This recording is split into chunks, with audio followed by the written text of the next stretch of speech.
Good afternoon and welcome to this sitting of the Senate on this 31st day of March 2020.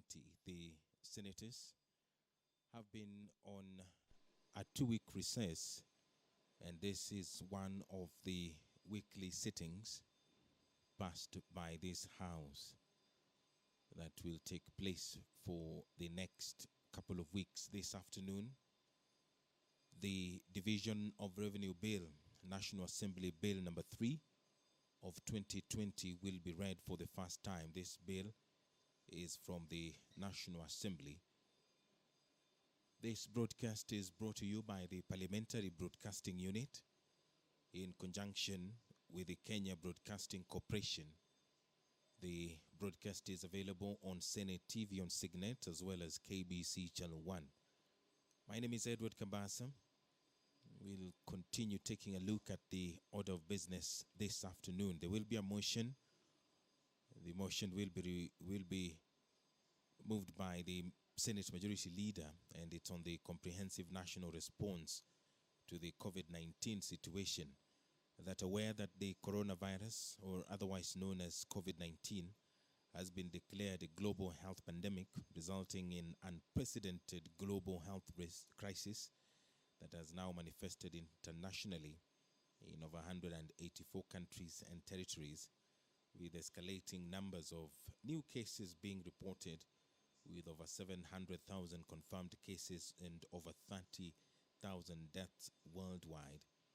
Cognizant that governments and health authorities in the affected countries have taken various measures aimed at containing the spread of the pandemic, mainly through travel and behavioral restrictions, appreciating the policy measures and interventions taken by the government through the National Emergency Response Committee on coronavirus in containing the spread of the pandemic and cushioning Kenyans against economic effects of the pandemic, including upscaling of medical facilities, imposition of travel restrictions, suspension of learning in all educational institutions, changes in fiscal and monetary policies, and reinforcement behavioral protocols.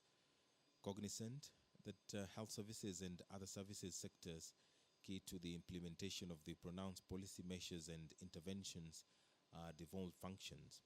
Further cognizant that some of the pronounced policies or policy measures and interventions require legislative intervention and approval, the Senate resolves to laud the national government for the measures it has so far put in place in combating the spread of the virus, commend and appreciate all healthcare workers in the country for their selfless effort, commitment to service, care, and compassion towards persons who have been infected or affected by the virus. Call upon the national government to expand the membership of the National Emergency Response Committee on Coronavirus to include representation by Parliament, the Judiciary, the Council of Governors, the media, and private sector. And also the Senate resolves to establish an ad hoc committee of the Senate which shall oversight actions and measures taken by the national and county governments in addressing the spread and effects of COVID-19 in Kenya, and shall address the following among other matters. 1. Provision of testing and medical equipment, including adequate ventilators in referral hospitals and in at least one public hospital in each county. 2. Provision of adequate isolation centers and intensive care units or ICU facilities in each county. Some changes are being observed this afternoon, and we don't expect the House to be full. Only 28 senators have been invited for this sitting. The Senate Speaker Kenneth Makelo Lusaka is leading the way, putting on his face mask. My name is Edward Kabasa. Now I will hand you over for this live proceeding of the Senate.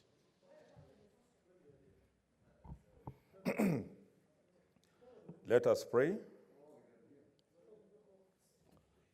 Almighty God, we beseech you to behold with your abundant favor and blessings as your servants whom you have been pleased to call to leadership positions in this republic.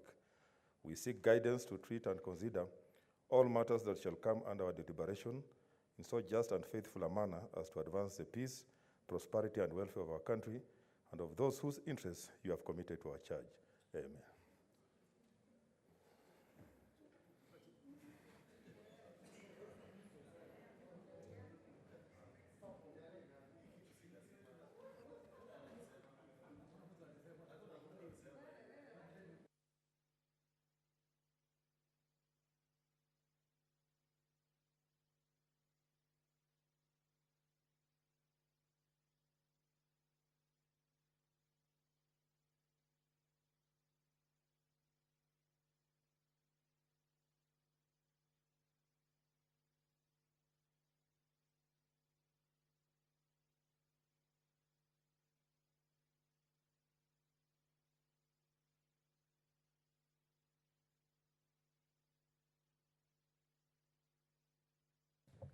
Order number 1, administration of oath.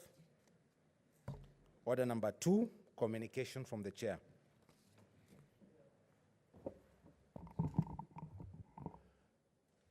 Take your seat, Senator Kangata.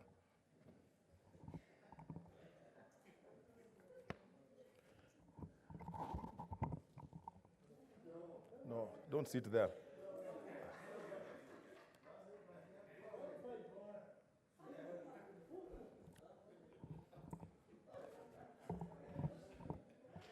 Okay, order members, honorable senators, I take this opportunity to welcome you back to the plenary sittings of the Senate. 2, as you will recall, at the sitting of the Senate held on Tuesday, 17th March 2020, following a motion moved by the Senate Majority Leader relating to COVID-19, the Senate resolved to adjourn its plenary sittings from Tuesday, 17th March 2020 for 2 weeks so as to reconvene on Tuesday, 31st March 2020, and to thereafter hold one sitting in each week on Tuesdays for 2 weeks until Tuesday, 14th April 2020. The Senate further resolved to alter its calendar accordingly. Additionally, following the resolution of the Senate, the chair directed that committee sittings be suspended for a similar period of 2 weeks. Honorable senators, you will further recall that on 13th March 2020, jointly with the Speaker of the National Assembly, we issued guidelines to all members of Parliament and staff of Parliament consequent on the declaration of COVID-19 as a global health pandemic.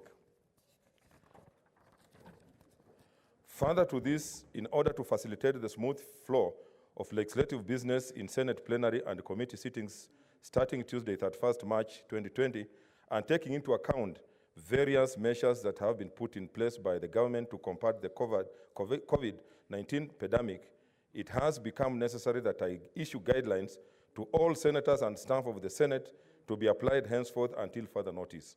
It is important to note that the plenary and the committee sittings are being held after consultations with and on the advice of the Ministry of Health, who have inspected the parliamentary precincts and provided us with a report on the state of the parliamentary precincts and the conditions to be met to facilitate plenary and committee sittings.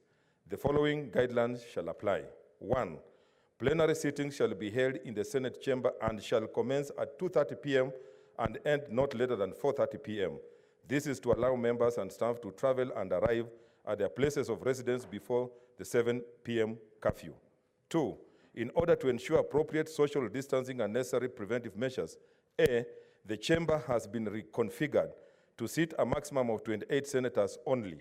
Accordingly, the Senate Majority Leader and the Senate Minority Leader have been requested to consult and designate the 28 senators who shall attend the Senate plenary sitting of 31st March 2020 and shall similarly do so for subsequent sittings until further notice. The Sergeant at Arms has been directed to ensure that only the 28 designated senators attend the plenary sitting.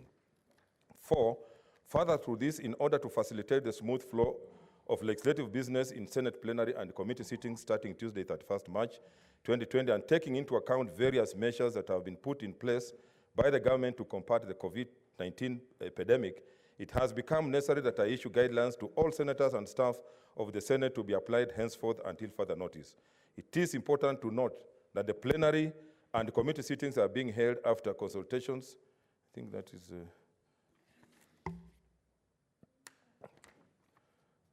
In order to ensure appropriate social distancing and necessary preventive measures, The chamber has been reconfigured. I think I've already said that. B, senators who are not part of the 28 designated senators are requested not to come to the sitting, as the 28 senators shall be the only senators who shall be allowed into the chamber, and the 28 senators shall not at any time during the sitting be replaced by other senators. C, in accordance with the Ministry of Health advisory, senators and staff aged 58 years and above are encouraged to abide by the presidential directive dated 25th March 2020 and thus work from home.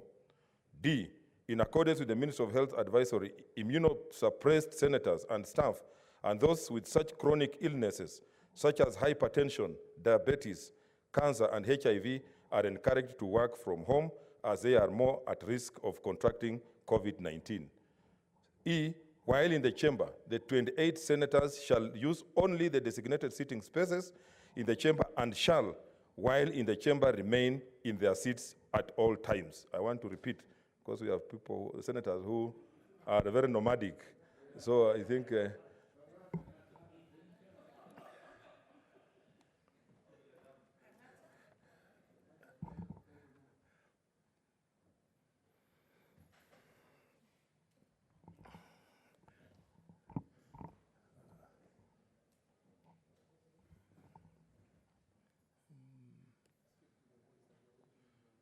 yeah, I'm waiting for Senator Musurve.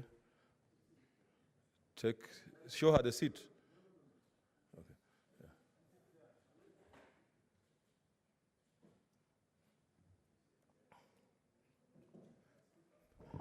Okay, order. The speaker's gallery and the public gallery shall not be occupied by any person except the 4 technical staffers facilitating the sitting as advised by the Ministry of Health. G, there shall be no consultation at the speaker's chair or at the clerk's table, and accordingly, it shall be out of order for a senator to approach the speaker's chair or the clerk's table for any purpose.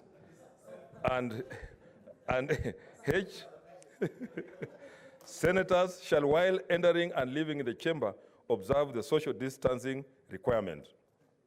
3, with respect to committee sittings, the measures in paragraph 2 above shall be applied with necessary modifications. In addition, A, committees are encouraged to transact as much business as possible remotely so as to reduce the need to physical meetings.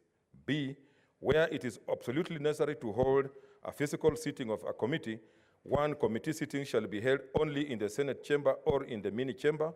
2, so as to allow time for adequate sanitary measures to be undertaken in the chambers between committee sittings. A, not more than 1 committee sitting shall be held in either chamber or on any day, and B, committee sittings shall be held so as to end not later than 1 p.m. 3, the Senate chamber shall not be available for committee sittings on the days on which the Senate is scheduled to hold its sittings, so as to ensure that the chamber is adequately prepared for plenary sittings. Each sitting of a committee shall be staffed by 1 clerk and 1 sergeant at arms. All other committee staff shall continue to provide services to the respective committees remotely. 5, the media and the public shall not be allowed access to committee sittings. Accordingly, committees shall, where required, make arrangements to receive written submissions or responses from public. And 4, as part of the preventive measures in place, hand sanitizers and face masks shall be availed at the entrance of the chamber and the mini chamber for use by all senators and staff as they enter the chambers. 5, the Senate lounge shall remain closed until further notice. 6, there shall be no catering services provided until further notice. Honorable Senators, I urge all senators and staff of the Senate to observe these guidelines in order to ensure the smooth flow of legislative business while the COVID-19 pandemic persists. Noting that the situation continues to evolve, I shall, where necessary, provide further guidelines. I thank you. That's the first communication, and I hope that we shall observe it and lead by example. Honorable Senators, as you are aware, a number of measures. Okay, take your seat. Take a seat.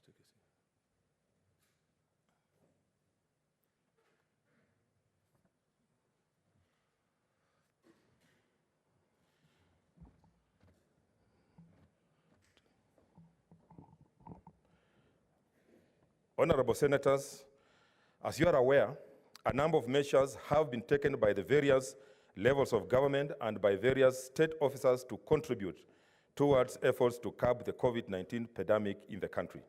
2, this is therefore to inform you, Honorable Senators, and the public at large, that at a meeting of the Senate Business Committee held on Monday, 30th March 2020, the committee resolved that the Senate shall yield the sum of Kenya shillings 200 million from our budget allocation in the current financial year 2019-2020 to aid in the efforts of the government in combating the pandemic. Honorable Senators, 3, the Senate therefore requests the Parliamentary Service Commission to take the necessary administrative measures to yield the stated sum from the budget of the Senate to the National Treasury to be reallocated and utilized in efforts to combat the pandemic. I thank you.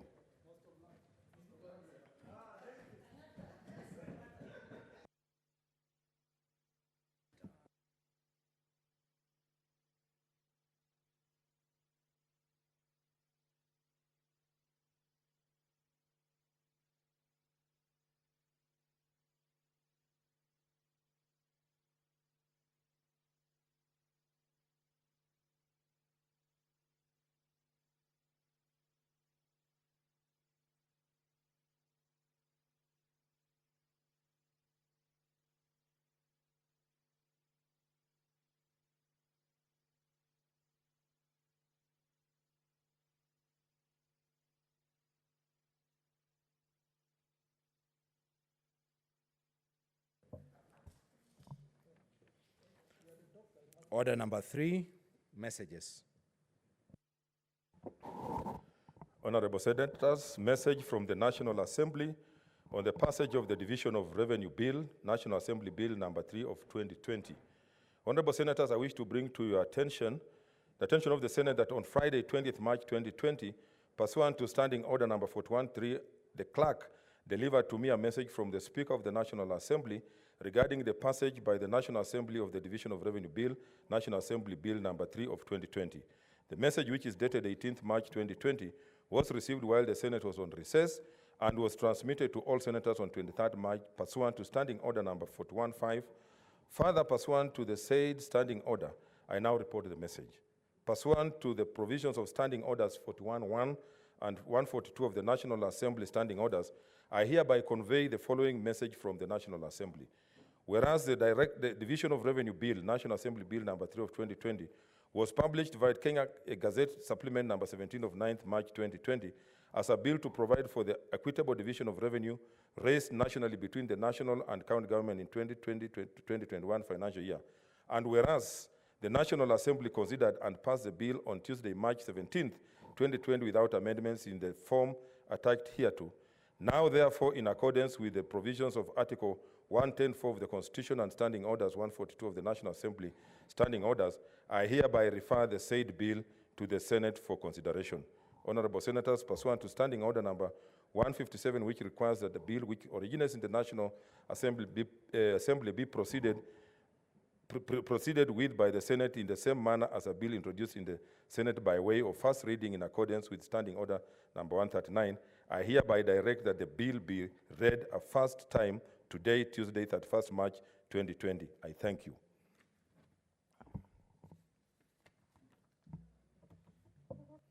Order number 4, petitions. Order number 5, papers.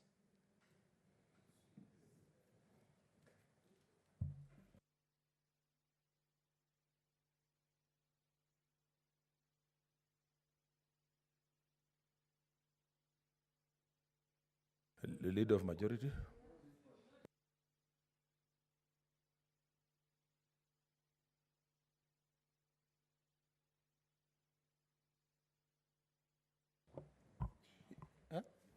Yeah, okay. Mr. Speaker. Mr. Speaker, these are interesting times.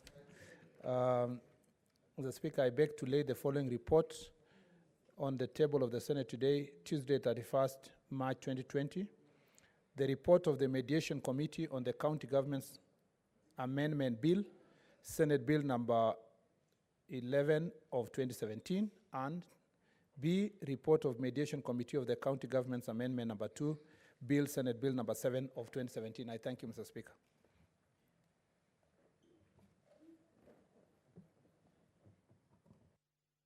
Clerk. Order number 6, notices of motion. Leader of Majority. Mr. Speaker, I beg to give the following notice of motion, which is, Mr. Speaker, adoption of the report of Mediation Committee. What's your point of order, Senator Cheriot?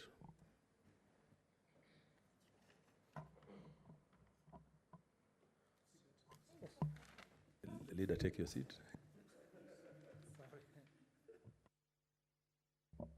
Oh, yeah, okay.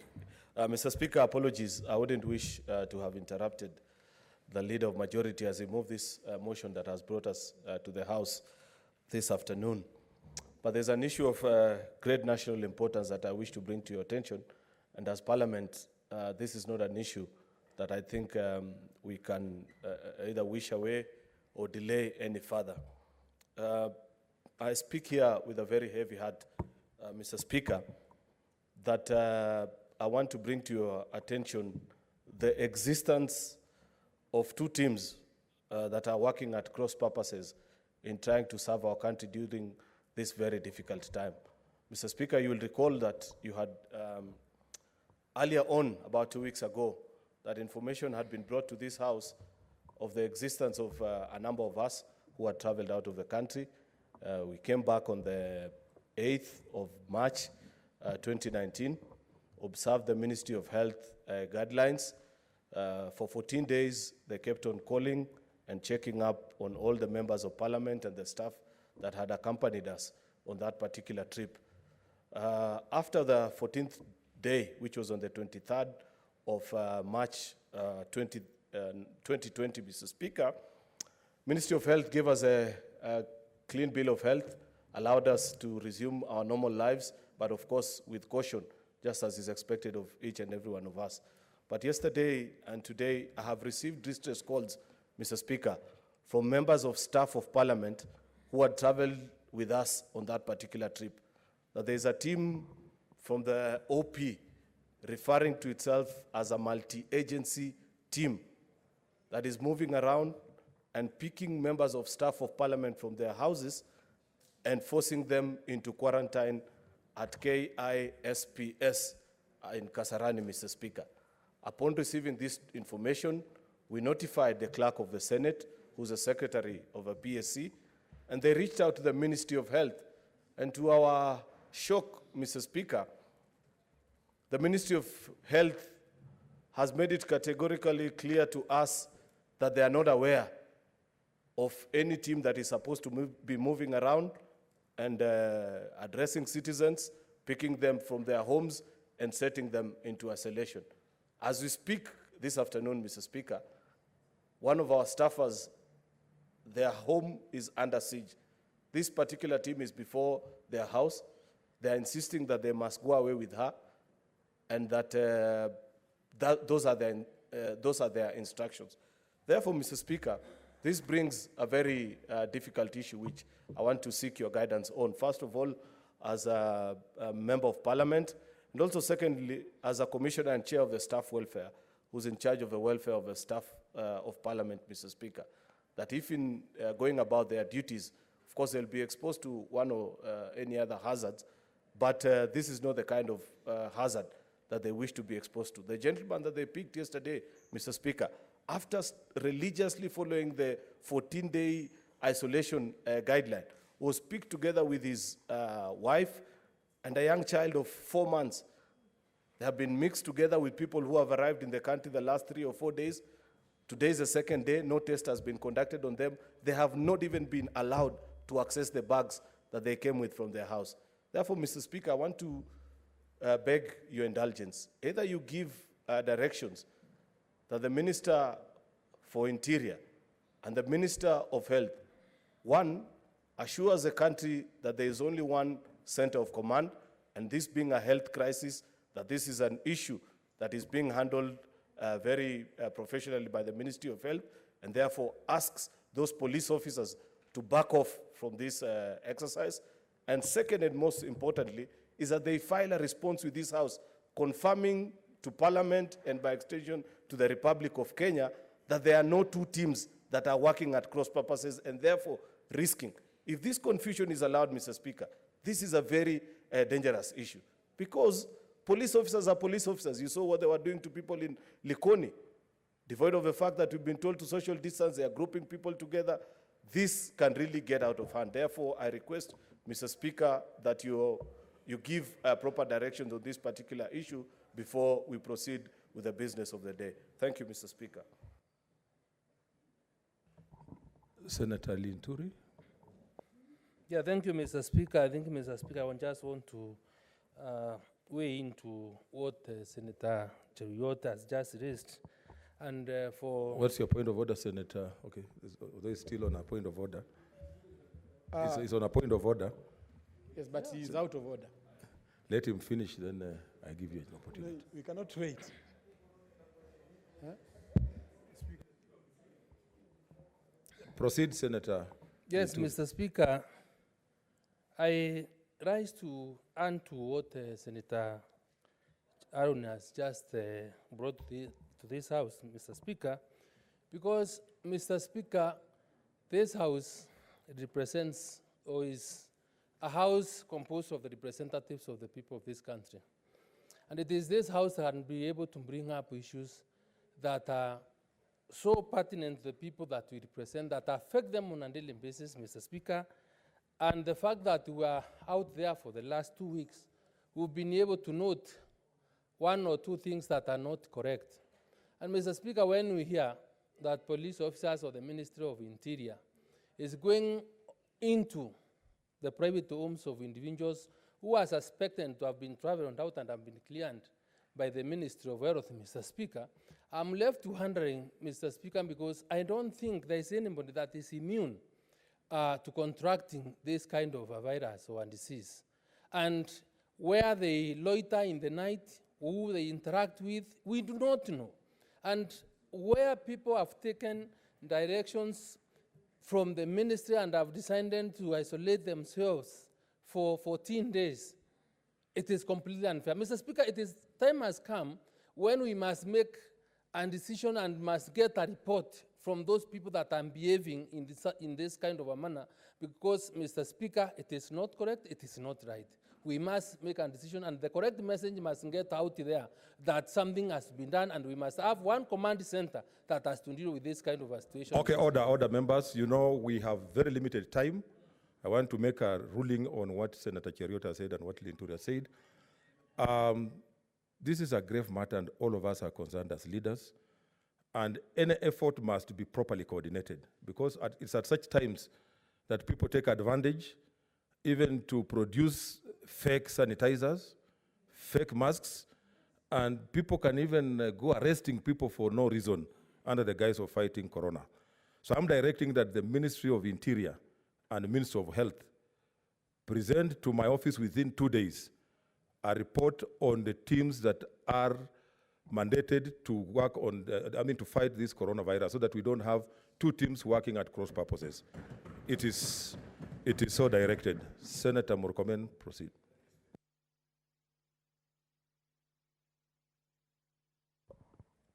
Well done, Mr. Speaker.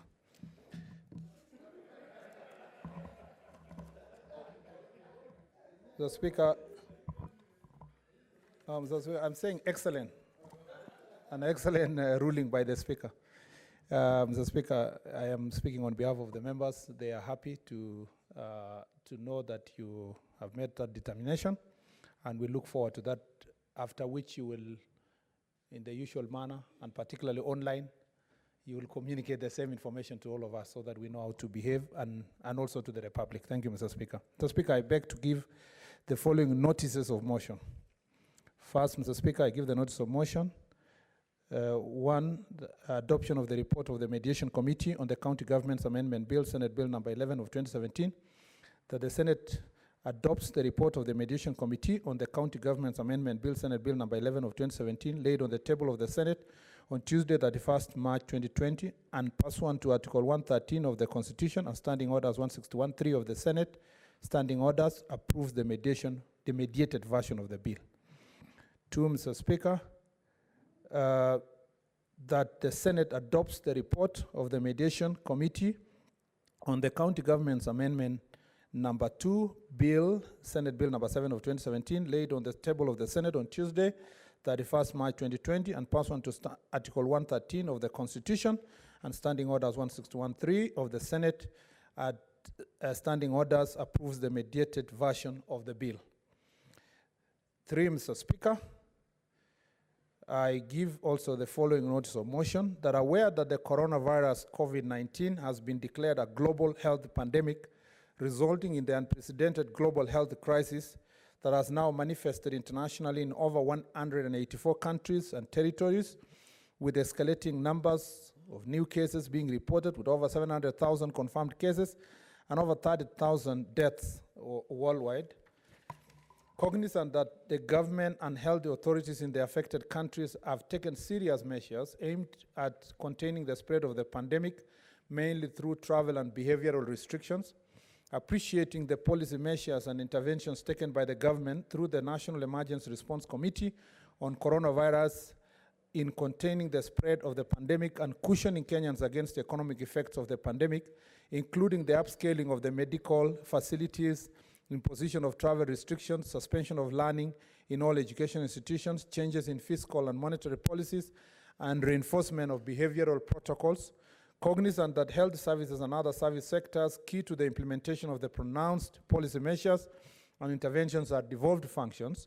Further cognizant that some of the pronounced policy measures and interventions require legislative intervention and approval, recognizing the need for integrated and multi-sectoral intervention by all levels and arms of government and sectors in the society towards the harmonized comprehensive response to the pandemic, noting the bipartisan legislative approach taken by legislature in other jurisdictions in enacting legislation towards the containment of coronavirus and its attendant economic effects, conscious of the need to complement the efforts of the national government in containing the spread of the pandemic and cushioning Kenyans from the shocks arising from the pandemic, the Senate resolves to 1, laud the national government for measures it has so far put in place in combating the spread of the virus, B, commend and appreciate all healthcare workers in the country for their selfless effort, commitment to service, care, and compassion towards persons who have been infected or affected by the virus.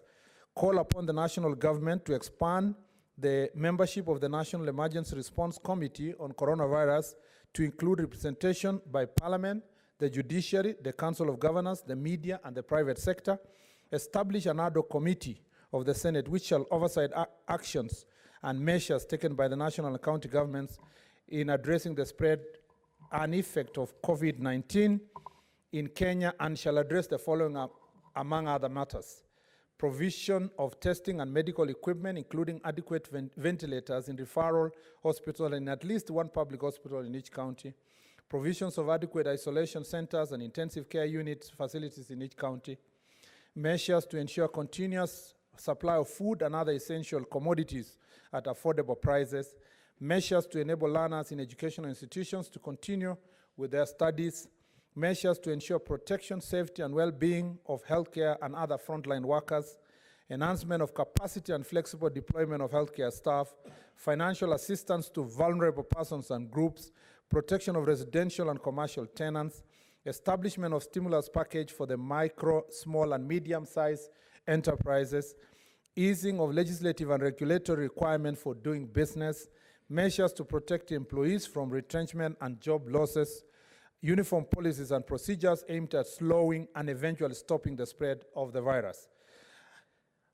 E, appoint the following senators to ad hoc committee: Senator Johnson Sakaja, CBS MP, Senator Michael Malingwa Mbito MP, Senator Abshiro Soka Halake MP, Senator Mithika Linturi MP, Senator Eric Okongo Mogeni Senior Counsel MP, Senator Architect Sylvia Mueni Kasanga MP, and Senator Muinyi Haji Mohamed Faki MP.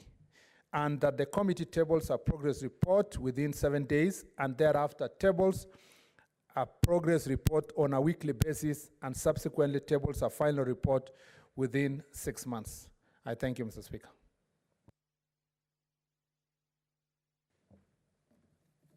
Order number 7, statements.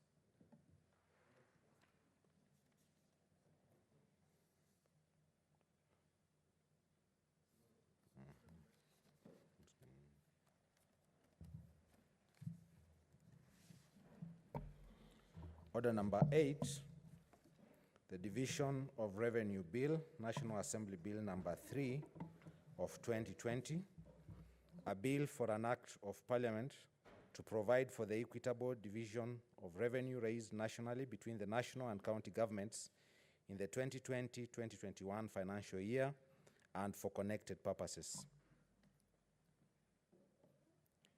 Order number 9, motion, comprehensive national response to the COVID-19 situation.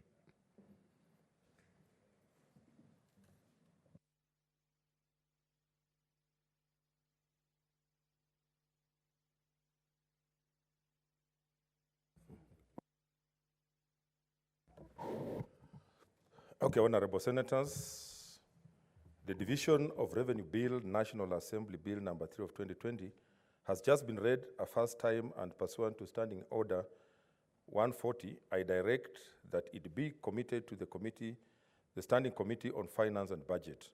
The committee is required to scrutinize the bill and facilitate public participation on the same and table a report on Tuesday, 7th April 2020. Honorable Senators, owing to the importance and urgency of this bill and pursuant to Standing Order 137 and 181(3) of the Senate Standing Orders, I further direct that the bill be listed in the order paper for Tuesday, 7th April 2020 for consideration at second reading, Committee of the Whole, and third reading. I wish to remind the committee that in discharging this mandate, the guidelines that I issued regarding the conduct of committee meetings during this time of COVID-19 shall strictly apply. I thank you. Next order. What's your point of order, Senator?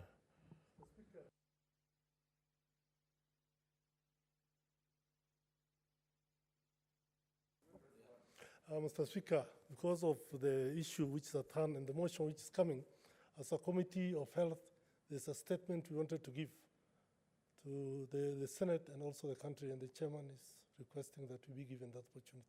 Thank you.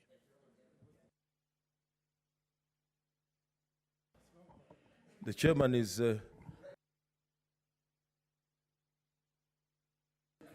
Okay, order, we are past that order. And in any case, the chairman is just sitting in front of you. Why didn't he raise this? Pardon? But, okay, leader of majority, then we will. Thank you, Mr. Speaker. Mr. Speaker,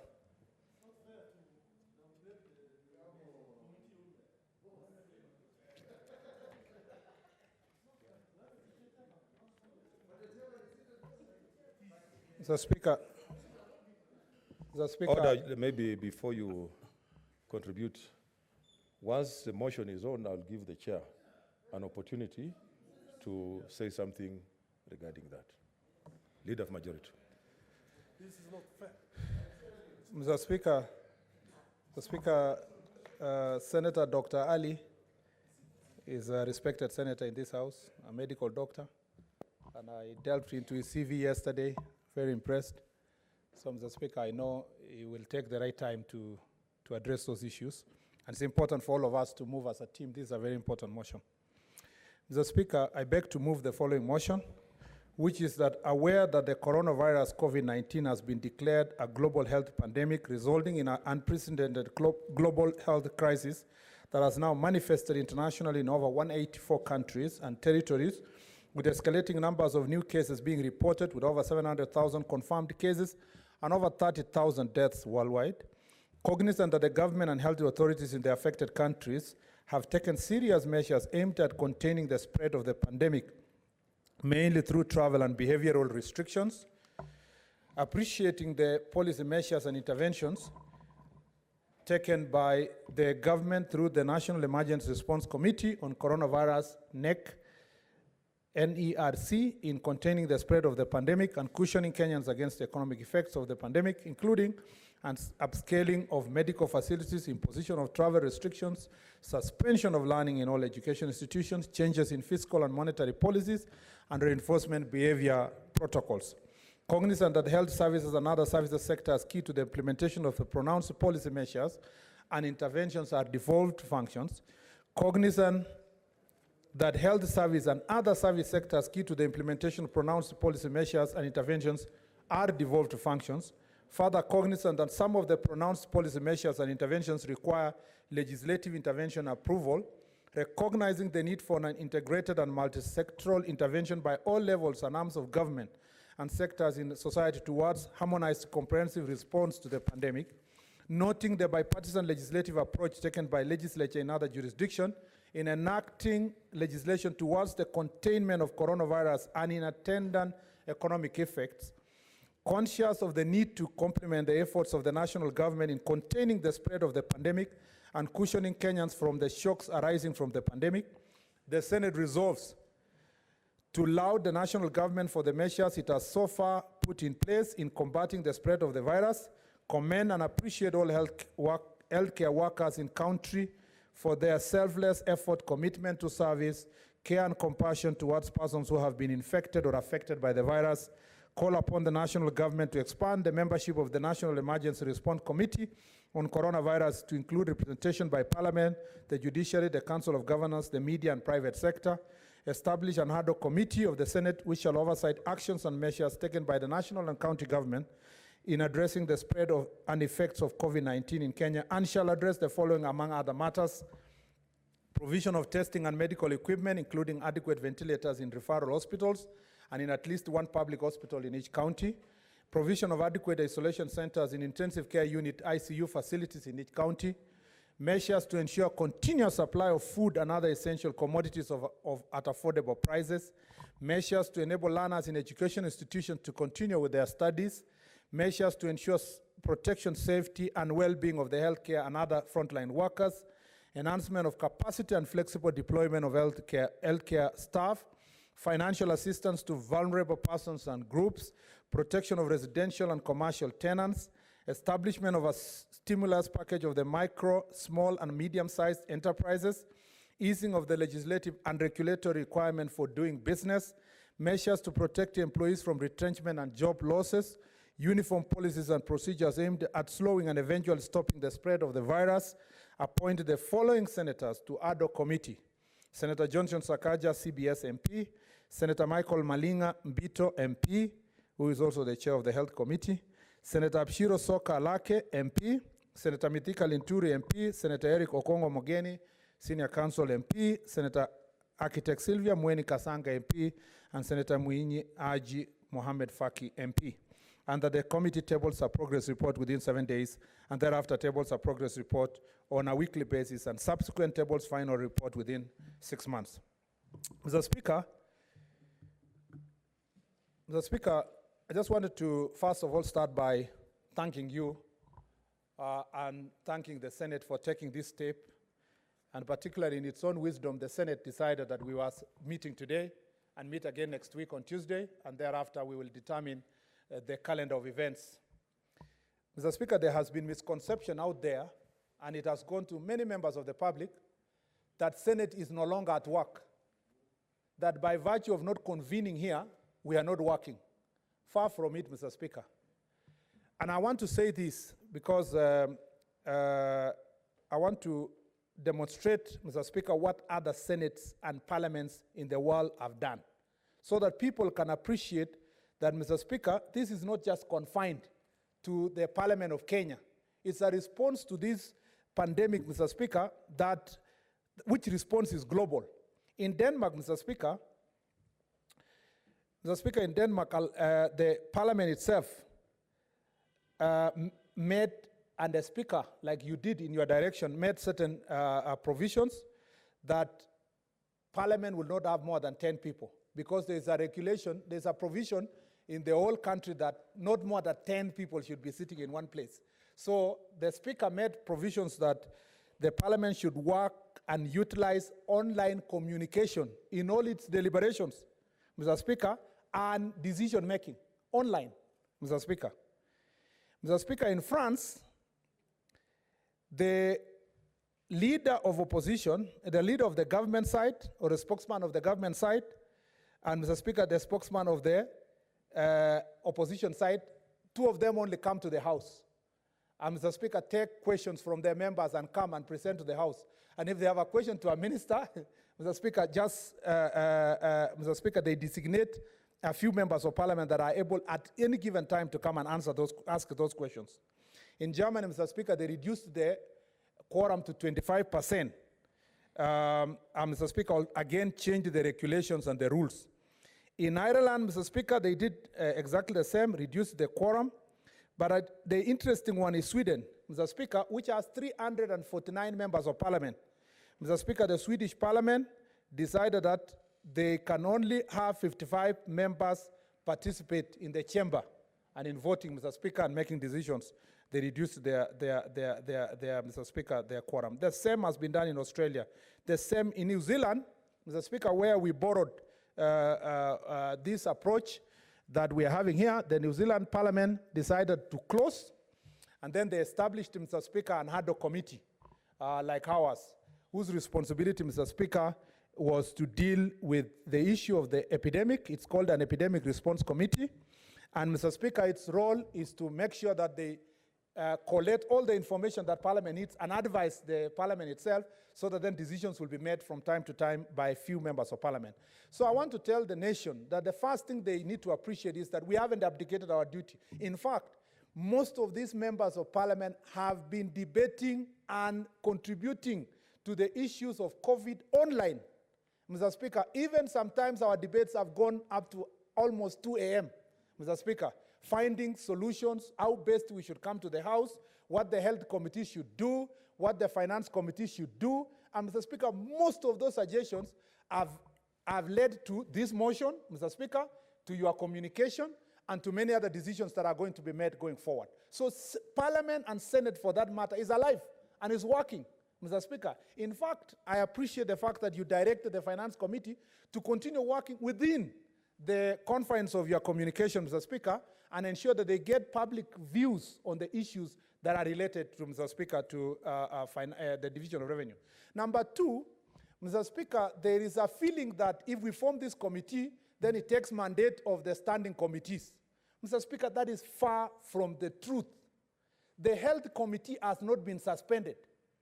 So the health issues that are related to COVID, the Health Committee should continue, Mr. Speaker, performing its responsibilities through and within the guidelines that you have provided, Mr. Speaker, and address those issues because, Mr. Speaker, it is important for members of this House and the members of the public that a standing committee does not need to come to the chambers to get another mandate.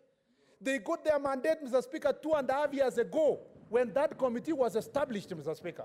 And that committee, the only thing they need to do is to come here and bring for us reports that they have done this, they want to report to the House. They have done this, they want to report to the House. They want the support of the House in making certain deliberations. And I want to request the Chair and the Vice Chair here, we want to see you working. We want to see you in these meetings with the Cabinet Secretary. I'm very grateful. I know many senators here who have engaged the Cabinet Secretary of Health directly.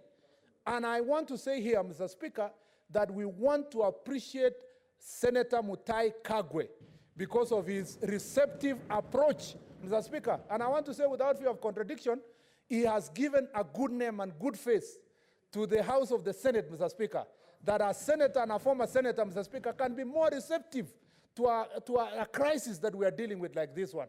And I'm sure if the chair of the Committee of Health, the chair of the Committee of Finance, the chair of Committee of Labor, Senator Sakaja, or any other person here wanted to approach that Cabinet Secretary, he'd be more than willing for us to approach and contribute to the process that is ahead of us.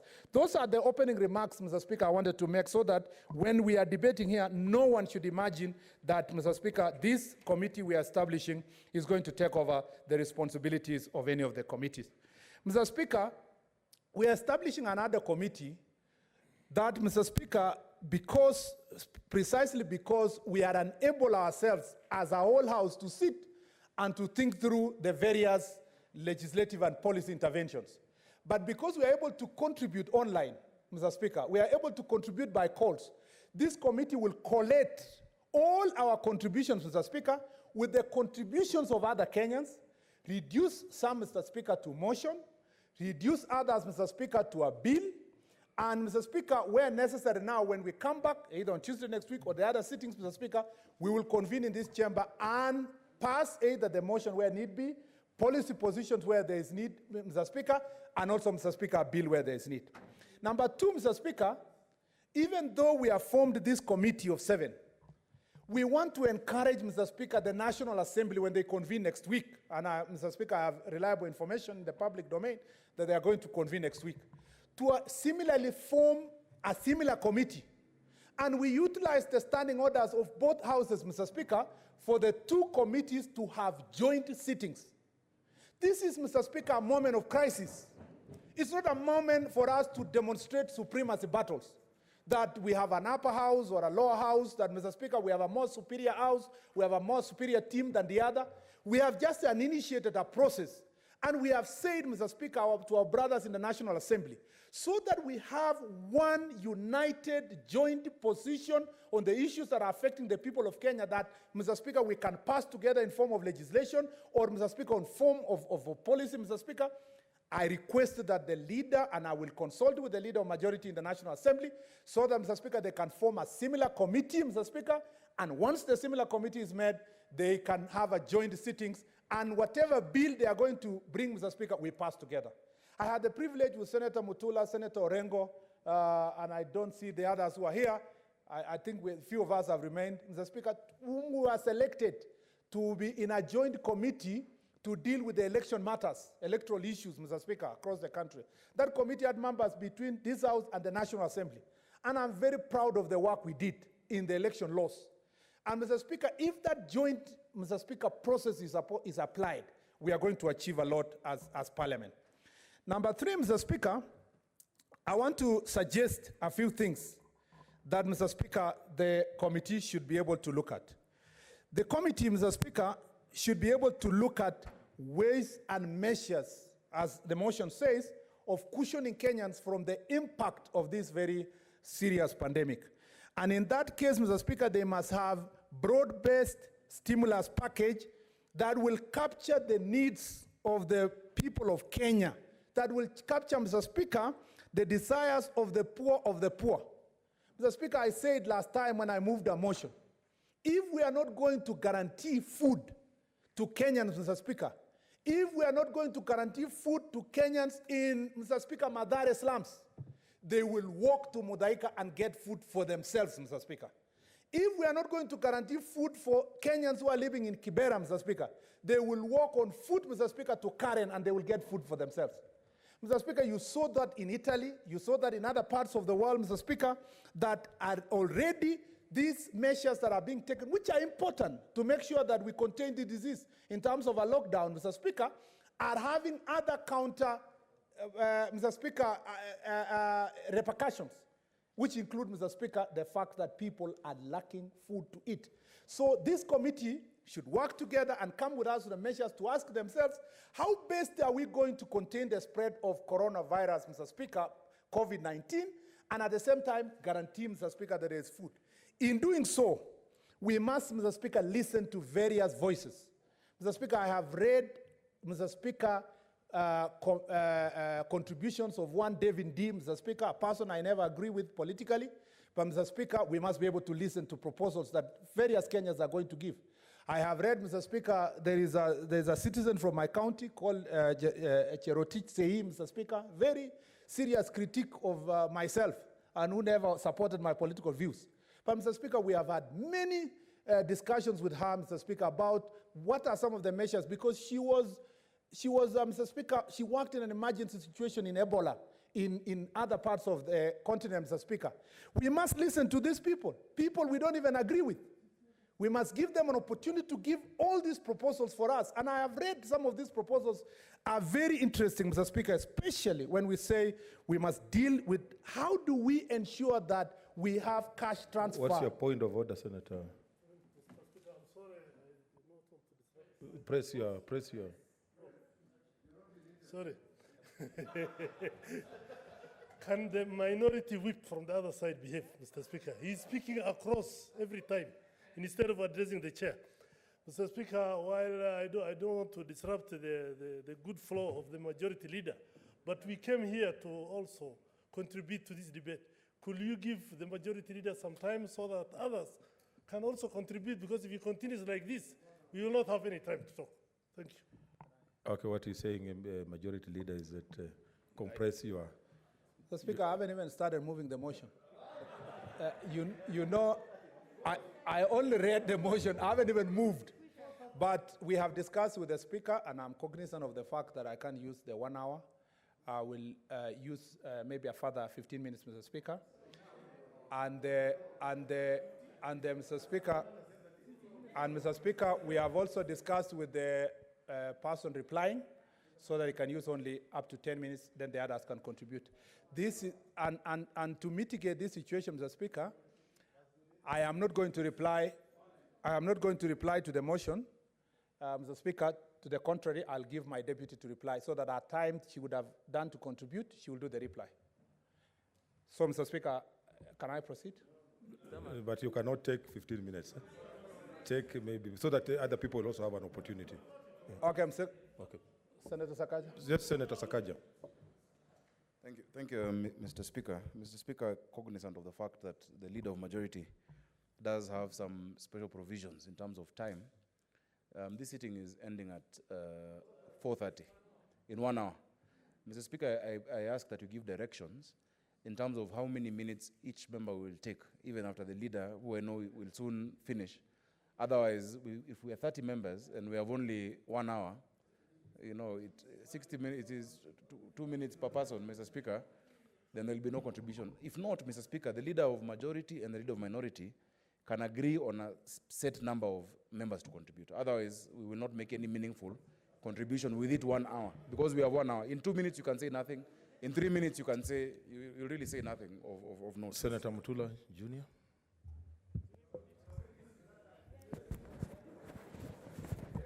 Speaker, Order members. Being in this mask is a lot of problems. And being in a curfew situation is even worse. I propose that you allow the majority leader another extra 3 minutes to finish, because the motion is self-explanatory. Even getting the members on this side and limiting others from coming to Parliament today was already a challenge. Some are already cursing us, and I think the majority leader must be guided. Thank you. Majority leader, please take 5 minutes, so that then we are able to give others an opportunity. Mr. Speaker, if I take 5 minutes, I will not even be able to make the. You know, Mr. Speaker, we must also appreciate that my role in this assignment ends with the formation of this committee. The rest of the committee members will ventilate as they serve us. So I beg you 10 minutes. Mr. Speaker, so that I don't need to come back with a reply. 10 minutes. Do it in 5 minutes, Senator. You can see the mood of the House. Just try to compress what you can. We can't proceed like that. I will not even have said anything. I read the motion all through. Okay, leader of majority, I'll give you 7 minutes, but please move with speed. Okay, Mr. Speaker. So I said that the first thing we must be able to do is to listen to as many voices of Kenyans as possible to ensure that these issues are captured, particularly the issues that are dealing with the poor people. Mr. Speaker, we must also deal with, as a House, ensure that we increase the cash transfer that is going to, Mr. Speaker, to families that are vulnerable. And my proposal is that we must support the relevant ministry, Mr. Speaker, that is of labor, to ensure that the cash transfer reaches to at least 10 million families to deal with the situation that is in the country. We must also, Mr. Speaker, deal with the issue of water. Water and sanitation becomes a big challenge. And Mr. Speaker, the committee should be able to make recommendations on how best the government at this time will expeditiously deliver water, especially to the vulnerable areas and in slums, Mr. Speaker. Mr. Speaker, I want to speak to the issue of farmers. Mr. Speaker, as we continue dealing with this problem, food must be able to reach to as many Kenyans as possible across the country. And for us to continue getting food, the farmers must continue producing, Mr. Speaker. And we must continue providing for opportunities for these farmers to deliver the food to the centers that are required, places that are required, Mr. Speaker. I suggest that, Mr. Speaker, a stimulus package be directed to farmers to ensure that also they produce food, cheap food, that will be able to serve as many Kenyans as possible. Mr. Speaker, I also suggest that we must deal with hiring more doctors and nurses.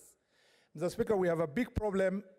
This issue is going to give us a big problem in the side of hiring medical personnel.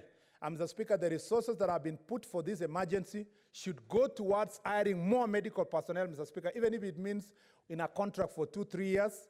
And Mr. Speaker, the government should work expeditiously to find ways of graduating all the medical students who are in the final year, Mr. Speaker, so that they can get out of university to go back, Mr. Speaker, to the field to help as many people as possible.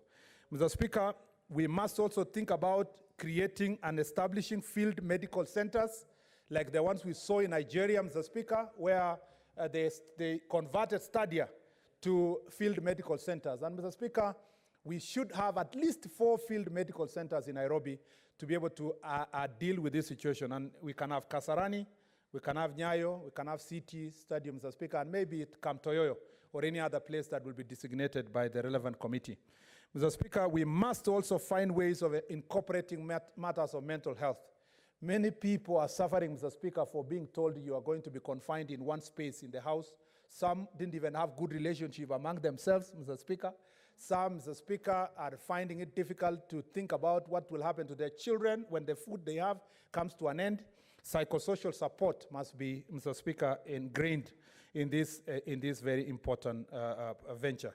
Mr. Speaker, I want to also to suggest that, Mr. Speaker, tax and exemption should be visited upon all those who are producing, Mr. Speaker, essential goods and services, goods specifically, Mr. Speaker, so that then these goods can reach people in a very cheaper way.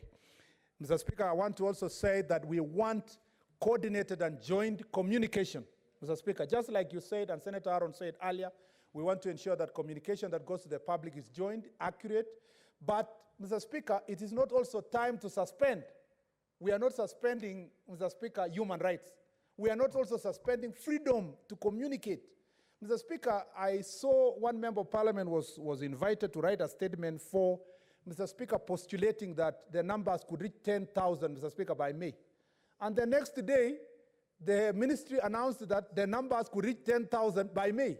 In fact, the only thing one would have asked is, did this member of parliament have a leakage of what the ministry was doing, or he has certain good ways of working out statistics, Mr. Speaker, and should be incorporated in the national emergency team. Mr. Speaker, let people talk. Let people communicate. We are not going to accept that there will be misinformation or what, but let Kenyans talk. Let people, if we are going to be scared, maybe we'll be scared enough to stick to our houses, Mr. Speaker, and to follow the procedures that are required. Mr. Speaker, in the field of communication, civic education must be, Mr. Speaker, increased. I can tell you, even when I called my village today, there are many people in many parts of Kenya, in many villages, Mr. Speaker, they are still greeting themselves. They are still socializing, Mr. Speaker. They are still drinking busa in their community. They are saying this is a holiday for drinking busa, Mr. Speaker. They are oblivious of the dangers that come with this disease. Mr. Speaker, civic education must be done. But, Mr. Speaker, the provincial administration also, or the national administration, must take advantage of its structures to the village level to ensure that communication reaches to as many people as possible to ensure that, Mr. Speaker, we deal with this disease. Last, Mr. Speaker, I want to say that government must and should take, Mr. Speaker, all the experts we need and utilize, Mr. Speaker, all the leadership they have. Mr. Speaker, it is not enough. Although we have praised our former colleague, Senator Mutahi Kagwe, it's not enough to think that this coronavirus is being dealt by 1 or 2 ministers. We want to see the cabinet, Mr. Speaker, meeting more often, the cabinet having various committees, Mr. Speaker. That one that deals with finance, one that deals with energy. We want to see light being everywhere, Mr. Speaker. One that deals with agriculture. We want to see response on agriculture and livestock, how you continue to guarantee food coming, so that we don't reduce this to, 2 or 1 department of government. Government now must recalibrate itself to be a COVID responding government. Because, Mr. Speaker, the only thing we might end up doing in the next 2 years is dealing with the impact of this disease and, Mr. Speaker, responding to its impact in the economy, in, Mr. Speaker, all sectors in the country. And I dare say to the President that this is the time to call the leader of opposition, Mr. Speaker. This is the time to call all party leaders that are in the country, Mr. Speaker. This is the time, Mr. Speaker, for you to sit with your deputy president, Mr. Speaker. This is the time to sit more with your cabinet. There is no person in this country, Mr. Speaker, who should not go and sit on the table to provide solution to the problem. But if we think about that, or if I call the leader of the opposition, Mr. Speaker, if I call the leader... What is your point of order? Let's be careful about the points of order so that we have 1 hour to go. I have only 2 minutes, Mr. Speaker. Please, if you can restrict the point of orders so that I can sit. What's your point of order? If I keep responding to point of order. Mr. Speaker, thank you. I just wanted to get clarity what he's talking about, because he's advising the president to sit with so-and-so, to sit with so-and-so, and there's nothing to show that he doesn't sit with them. Order. That was very clear. It's just an example that he was giving. He doesn't have... Let's not interpret beyond what he has said. What we need, Mr. Speaker, is to put aside our political competition and doing political scores with COVID. So that, Mr. Speaker, there should be nothing wrong with me and Orengo and people who are in the opposition or which political divide. They must, Mr. Speaker, find solution to the problems affecting Kenyans. This is not the time for dealing with politics. This is not the time to go to sectoral places. And that's why, Mr. Speaker, I'm very happy with this committee. This committee will play a role bipartisan. And I hope the National Assembly will also come up with a similar committee. They work together. They give solutions, Mr. Speaker. Myself and the minority leader will be available, Mr. Speaker, all the time for consultation with this committee. And when needed, that, Mr. Speaker, the House needs to be convened even before Tuesday next week. If that is required, we will convene the House for that purpose. Mr. Speaker, I beg to move and ask the Senate, who is supposed... Senate Minority Leader, Mr. Speaker, sorry, I had been earlier advised that it was the deputy who was here. The Senate Minority Leader, Mr. Speaker, to second. Mr. Speaker, I thank you, and in supporting this motion, I'll be very brief, since we have quite a number of us who want to contribute. First of all, Mr. Speaker, let me commend the government for the measures it has taken. But this motion is based on the fact that more could be done. But before I come to the main issues that I wanted to deal with, Mr. Speaker, I'm happy that we are meeting as a parliament. Indeed, the Constitution does not imagine a situation where parliament should be adjourned sine die, like in the previous constitutional arrangement. In fact, if you go by Article 1 of the Constitution, the people want Parliament as the representative of the sovereign to be meeting all the time when there's a crisis. And I'm glad that we chose to meet when there's a crisis. And a lot of parliaments all over the world are meeting now as they delve into issues concerning COVID-19.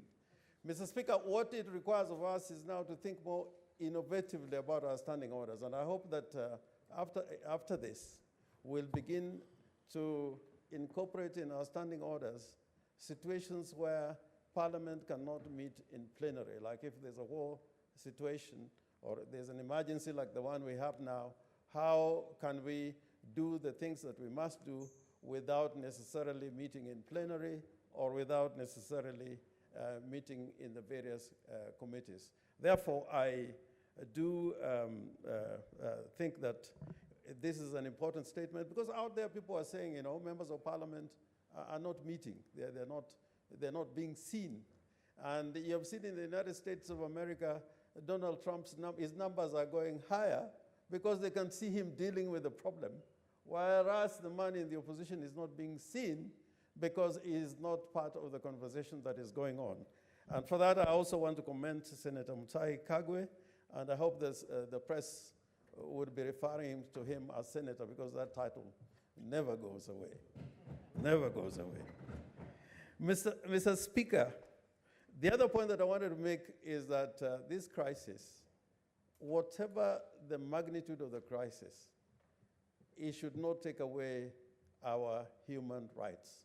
Our freedom should never be taken away because of a crisis. In fact, under the Constitution, if you want to limit any of the constitutional rights contained in the Bill of Rights, you need legislation which will require Parliament to meet. But I'm a believer in the fact, like there's a justice in the United States of America who said, if you want to fight falsehood, you give more facts.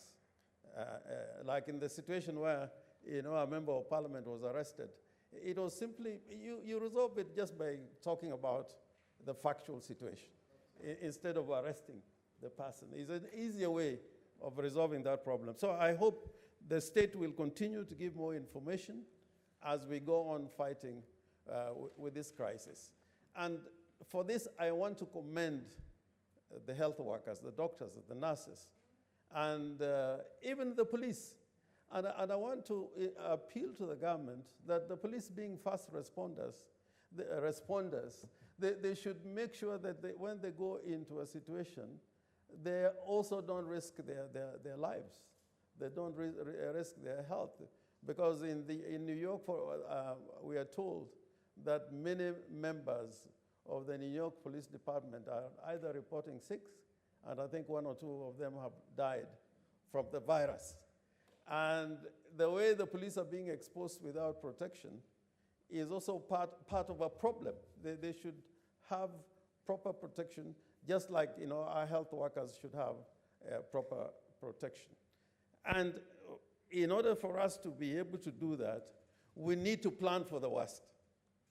People are planning for the worst. If you want to deal with this crisis, you don't deal with the 50 cases that have come up. You deal, now they're talking about a possibility of having 10,000 cases.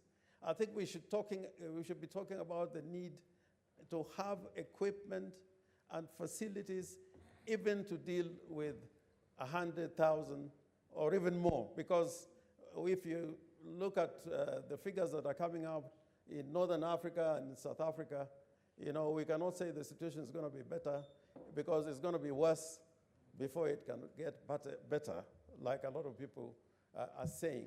So we need to plan ahead. And this committee, I think we are putting it in place so that they can be part of the conversation and in coming out with a solution. In fact, I've seen in the motion, which is quite right, that they should report back in 7 days.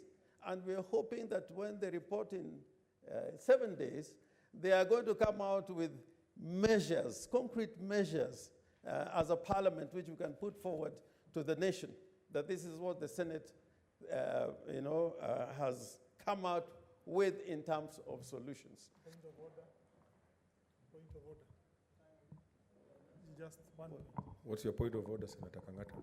Yes, thank you, Mr. Speaker. Mr. Speaker, you limited my brother's time.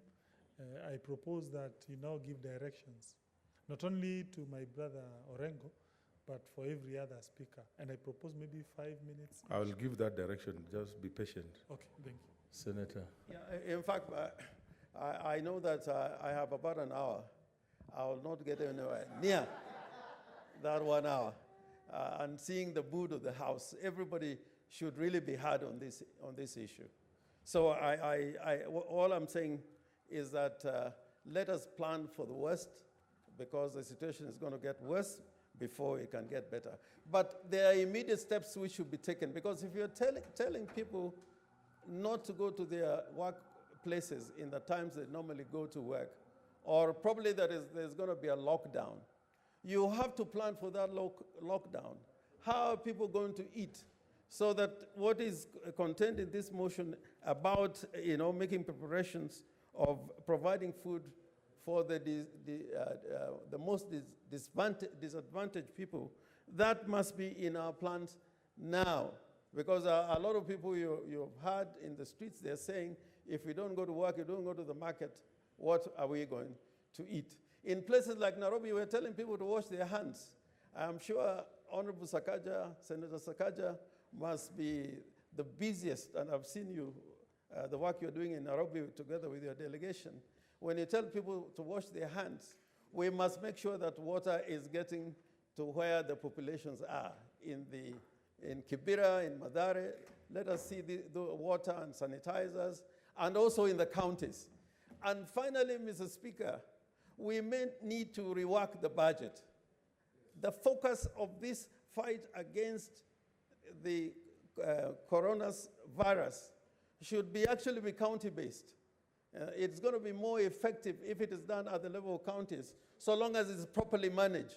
So we may have to rearrange the budget so that we can have these facilities in every county. We need an ICU bed almost in every county, not just here in Nairobi. We need facilities, including, facilities to do with provision of food and water at the county level. So, Mr. Speaker, this may require a budget appropriation, a supplementary appropriation budget, which of course must come from the other house. But I think the Senate, since these matters concern the counties, the Senate should be involved, and it is the work of this committee to come out clearly and strongly on what measures should be taken so that we are not seen to be talking, but to be coming with solutions. Mr. Speaker, with those remarks, I beg to support.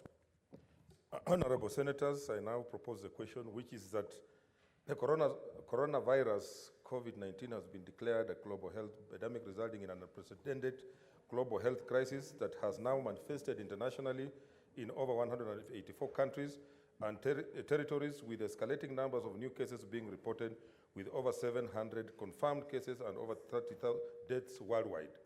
Cognizant that governments and health authorities in the affected countries have taken various measures aimed at containing the spread of the epidemic, mainly through travel and behavioral restrictions, appreciating the policy measures and interventions taken by the government through the National Emergency Response Committee on Coronavirus in containing the spread of the epidemic and cushioning Kenyans against economic effects of the epidemic, including upscaling of medical facilities, imposing of travel restrictions, suspension of learning in all education institutions, changes in fiscal and monetary policies, and reinforcement behavioral protocols, cognizant that health services and other service sectors key to the implementation of the pronounced policy measures and interventions are devolved functions. Further, cognizant that some of the pronounced policy measures and interventions require legislative interventions and approval, recognizing the need for an integrated and multi-sectoral intervention by all levels and arms of government and sectors in society towards harmonized, comprehensive response to the epidemic,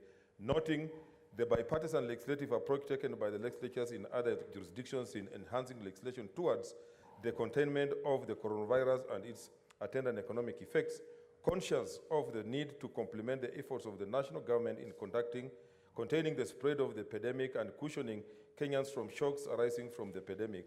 The Senate resolves to, 1, laud the national government for the measures it has so far put in place in combating the spread of the virus. B, commend and appreciate all healthcare workers in the country for their selfless effort, commitment to service, care, and compassion towards persons who have been infected or affected by the virus.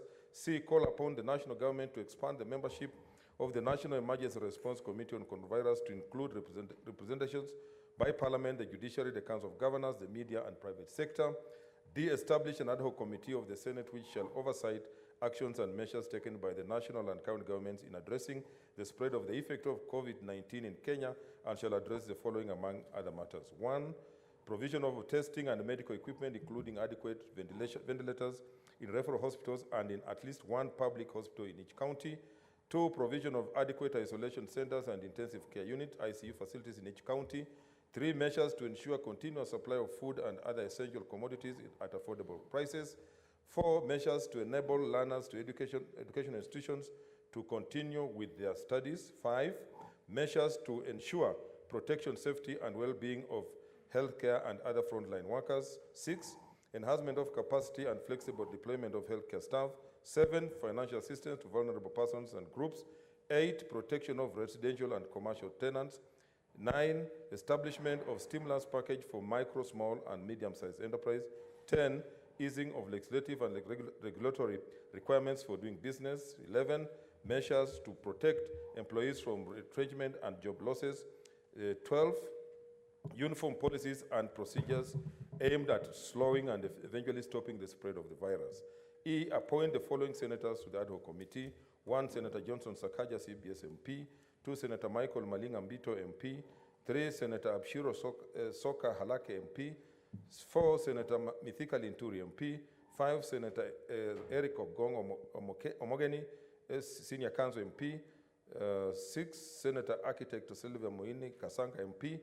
7, Senator Munyihaji Mohamed Faki, MP. And that the committee tables a progress report within 7 days, and therefore tables a progress report thereafter on a weekly basis, and subsequently tables a final report within 6 months. The Senate resolves on 18, I'll now give the chair of Health Committee 5 minutes, and the rest of you will get 3 minutes. Chair Health.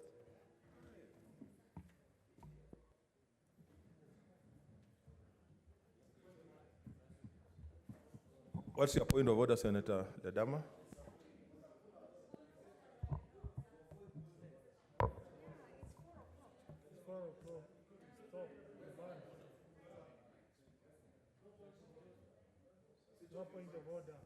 So you have switched on your mic so you can't. Please, and be brief because we don't have time. Switch on. Okay. Mr. Speaker, sir, I beg to move the following amendment to the motion. That the motion be amended in paragraph D of the proposed resolution by inserting a new paragraph 3A to read as follows. Measures to ensure that funds collected to combat the effect of COVID-19 be allocated to county governments for modernizing open-air markets in their respective counties to comply with the World Health Organization 1 meter social distancing. Mr. Speaker, sir, the reason why I bring that amendment is because when you travel to all our 47 counties, most pastoral communities depend on open-air markets. If you come to Nairobi, for instance, Mr. Speaker, sir, you will see the dangers when you go to a place like Kangemi, where everybody, it's business as usual. So, Mr. Speaker, sir, by inserting this paragraph 3A, will ensure that at least our county open-air markets and county governments are assisted. Okay, Senator Ledam, I appreciate your contribution, but given the time frame that we have, and if we approve the committee, because this motion has not exhausted all the options, so I think let it flow. Mr. Then Speaker, we'll accommodate most of those things that will also be given at an appropriate time. Mr. Speaker, sir, this is a very important amendment, and I don't see anything wrong. We don't need to debate it for long, but at least if it is we noted, have less than, Senator Ledama, we have less than 45 minutes. I appreciate that, Mr. Speaker, sir, and I'm not arguing with you, Mr. Speaker, sir. All I'm saying is that it's a very simple matter, which is procedural, that can be seconded, and we move on. Seconder. Yes, I'll request Senator from Kisumu, Senator Outo, to second. Outa, Fred Outa. Mr. Speaker, sir, point of order, point of suggestion. Just say second. You can do this. Bow. Bow is enough. I second. Okay, you will give me a copies for approval later on. Yeah?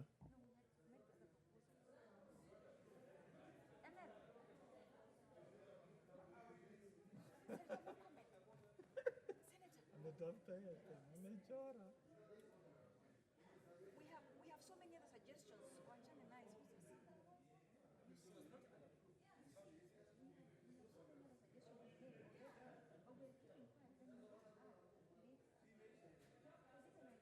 We vote on it. Okay, other members, I think when we have such circumstances, let's appreciate that times are not, I mean, we are not in normal times. Okay, but let me propose a question, which is that the motion be amended in paragraph D of the proposed resolution by inserting a new paragraph 3A to read as follows. No, we will continue. I'm proposing the question. Continue. No. Order. Order. Measures to ensure that funds collected to combat the effects of COVID-19 be allocated to the county government for modernizing open-air markets in their respective counties to comply with the WHO 1 meter social distancing. Put the question. I put the question, which is that the motion be amended in paragraph D of the proposed resolution by inserting a new paragraph 3A to read as follows. Measures to ensure that funds collected to combat the effects of COVID-19 be allocated to the county governments for modernizing open-air markets in their respective counties to comply with WHO 1 meter social distance. As a manner of that opinion, say aye. Aye. As a manner of opposed, the contrary view, say nay. Nay. The nays have it. Chair of Health. Thank you, Mr. Speaker, sir. 5 minutes. Let me start by agreeing with the leader majority that this motion of forming the ad hoc committee has not really taken our work as a committee of health, and I wish to confirm to this House that as a committee, we have engaged the Cabinet Secretary of Health, we have engaged with the Cabinet Secretary of Transport. We also invited the Cabinet Secretary of Interior, who sent his PS, and we discussed a lot of issues to do with the COVID-19 outbreak. And already we are seeing results coming out, because now we have the flights being stopped. We are seeing proper isolation. So today I had a statement which covers some of the issues we had discussed with the Cabinet Secretaries on how to combat this very, very grave situation we have before us. But to save on time, all I want to just mention quickly here is that we must work together to ensure that we come and solve this grave situation before us. We have a situation whereby we are seeing the committee, the task force charged with this, with combating this issue, conducting their business and giving us reports, though we are not satisfied with the reports, because we feel like there's a lot of issues being covered, shrouded in secrecy, and we wish that some of these things come out clearly. So we as a committee will continue engaging the Minister for Health, the CS of Health, to ensure that this COVID-19 issue is brought to our control.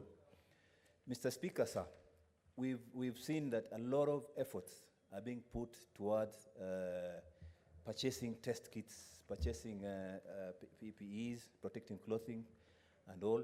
But we are also worried as a committee that in that we will find that efforts are being put towards COVID, and we might end up forgetting that we already have our people who are suffering from malaria.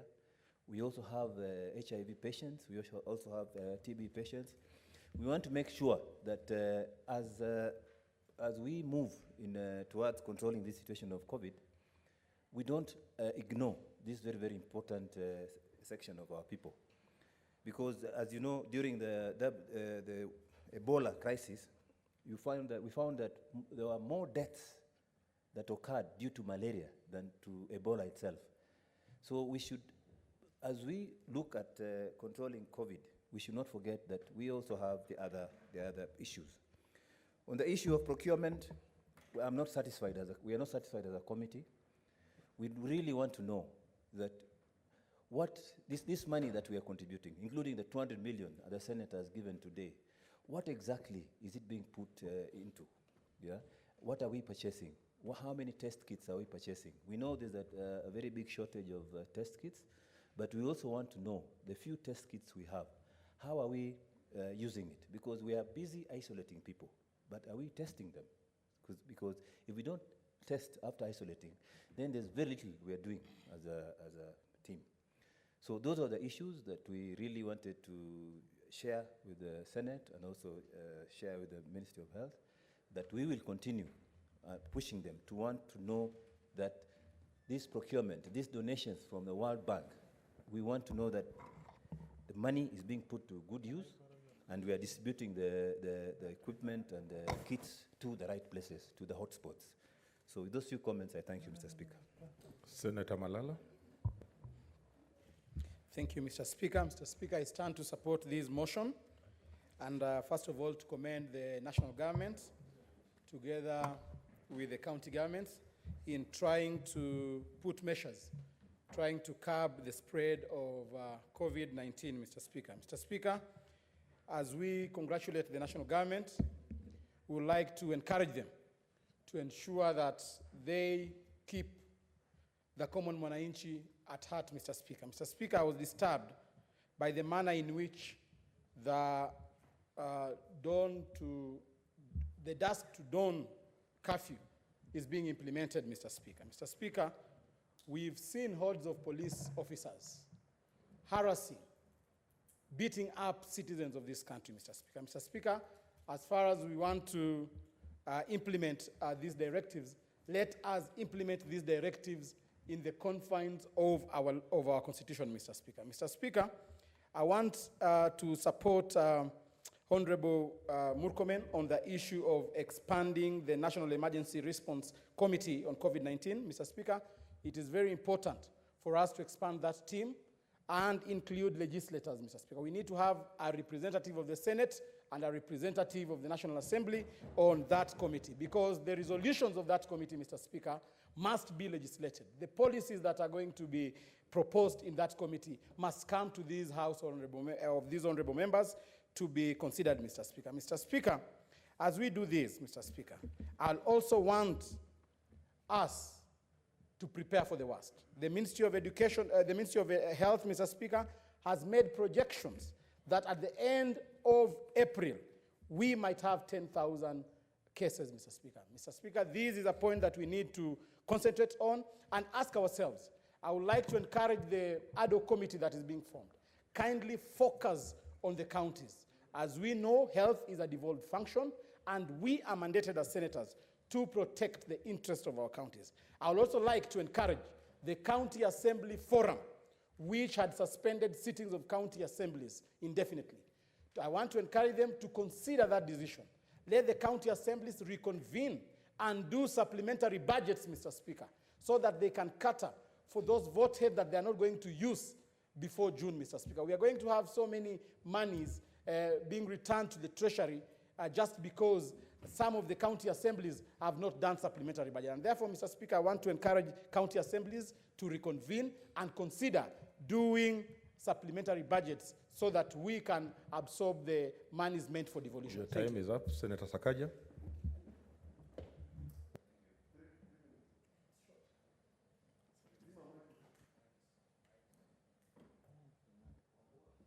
Senator Kangata, switch off your mic. Thank you, Mr. Speaker. Mr. Speaker, 3 minutes. Switching off does not mean putting it, hiding the light. Switch off. Mr. Speaker, I hope the timer is not running because I have not started.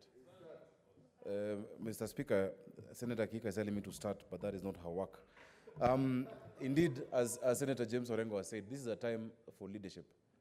And this move by the Senate to meet and to sit down, Mr. Speaker, when we were adjourning last week, I opposed the adjournment because I said all other countries, in fact, had a hit. The US Congress, the House of Commons, etc., are meeting. At a time of crisis is when leadership is needed. And those parliaments to this date have passed serious interventions. You know, Australia has a 46.3 billion fiscal stimulus that was passed by the parliament. Germany is talking about, you know, the Bundestag has passed interventions to cushion the poor. Canada has $37 billion to give small businesses. All of those are done in parliament. Even at a time of crisis, the right of the people, the sovereignty to be expressed and to be represented is not suspended. And so we must continue to work, of course, with innovation based on technology. Mr. Speaker, I will go very quickly to many points. As you know, Nairobi is ground zero. It is the hardest hit. We've not rested. We've been meeting. I've been able to bring together MPs, the Nairobi Metropolitan Service, and interacted with the ministries on a number of issues, Mr. Speaker. The first thing, Mr. Speaker, I must say is to offer condolences to the family of Yasin Moyo, a young man, 13 years old, who was shot and killed yesterday during this exercise of implementing the curfew, just from a meeting with the CS, Matiang'i, and the PS and IG. And we've agreed, and I've made it clear, that, Mr. Speaker, we are fighting Corona, not Kenyans. So in as much as both sides have something to do with it, Kenyans must know, and I'm appealing to Nairobians, the curfew is a reality. Because that boy was shot because of a stray bullet as a crowd was being dispersed, who are pelting the police with stones. No one is on the right, but that life will never be found again. So all of us have some responsibility to know the curfew is not a joke. We must actually adhere to it, but also the police must serve the people. And tomorrow we'll be dealing with the family. The young man has been buried today. Mr. Speaker, some of the interventions that we've said we must make, and I'm glad the committee will do it. I hope the committee can be able to focus on some of these things. Number one is water. In the 17 constituencies of Nairobi, we have boreholes that are inactive because of very flimsy reasons. Some of them it's a motor, some of them it is just a mechanical part. We need immediate analysis of the status of those boreholes and for them to be reactivated. We need 510 water tanks urgently. Mr. Speaker, I've been appealing for this since the day we met. 510 tanks are needed in our slums. You're telling people to wash their hands, you put hand washing stations, but they have no water in their houses. So we've spoken to Nairobi Water to relax the rationing, and they've done it because the reservoirs are full. But we need 510 tanks in all of these places. There's 7 billion. I wish I knew the Senate was going to give 200 million. I'd have appealed for just 30 to make sure Nairobians can get water. Because if Nairobians get this infection, you can imagine what will happen to the rest of the country. And immediate facilitation of hand washing points. Mr. Speaker, food. Nairobi, if the people of Nairobi cannot access food, they have no farms, they have no, in the rural areas, maybe you can get some maize, you can get some greens. In Nairobi, you don't have it. We need urgent food rations, Mr. Speaker. The supply chain must be secured. We've agreed on that, and we're holding a meeting soon, Mr. Speaker, and I hope this committee can do it with the leaders of these markets and the leaders of posho mills. We have 1,600 or so posho mills. I have the database, and we need to subsidize at that point, such that what Nairobians get, because most of the people in the informal sector don't buy the food in supermarkets. They get what we call in Swahili kupima and oil. If we subsidize at that point and we have these names and we know which stores those are, we'll be able to help them. Mr. Speaker, that is extremely important. Some of the budgets must be reallocated and done by this House. Mr. Speaker, we cannot be talking about billions today for large infrastructure projects if we cannot feed the people in our informal settlements and our slums. That is immediate, that is urgent, we must do that. Mr. Speaker, we need economic cushioning. Fuel prices must go down. World oil fuel has gone down by 40%. Palm prices have gone down by only 2 shillings. That needs to be looked at. I have a huge night economy in this city. DJs, waiters, bartenders, musicians, bouncers, taxi drivers, etc. need to be cushioned. I beg for 2 minutes, Mr. Speaker, because of the... 1 minute. 1 minute. Mr. Speaker, the ban of Mitumba right now is making very many traders suffer. As we speak, there's millions of goods confiscated at the ICD. I've been talking to them. These goods had been paid for tax on the 9th of March. They are serving no one's interest being held at ICD. Mr. Speaker, there is a regulation, and that's why Senator Ledama's intervention might have been overtaken, because the public finance management regulations have been published, and in those regulations, Section 4.2 talks about these actions that the committee should actually be pushing for, Mr. Speaker. Finally, the transport sector, they are not able today, because of the reduced number of people in the matatus, they're not able to pay the fees, the seasonal fees for matatus. An 80-seater does 8,000, 14-seater is 3650, 33-seater. We ask for those to be suspended for now, and urgent need for appropriation. So, long and short, Mr. Speaker, because now I'm wrapping, and there are so many things that I wanted to say, including sanitizers and the issue of health community workers, community health volunteers, and there are thousands who can help. Mr. Speaker, I hope the committee will go into the detail of this and be able to report back to the House, and that we can work together with the committee in the National Assembly. Let's remember, not every Kenyan has the luxury to be able to work at home. Nairobi wants to get into pandemic after lockdown. It is already in pandemic and people are suffering. Thank you. Senator Mtula Kiloza Jr.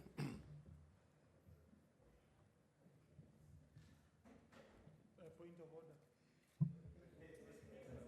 Very important. Let's proceed. Not allowed.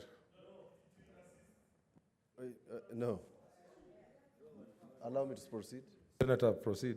Yes, thank you, Speaker. First is to, of course, condole with the families that have lost loved ones during the curfew. Curfew is now competing with Corona in terms of deaths.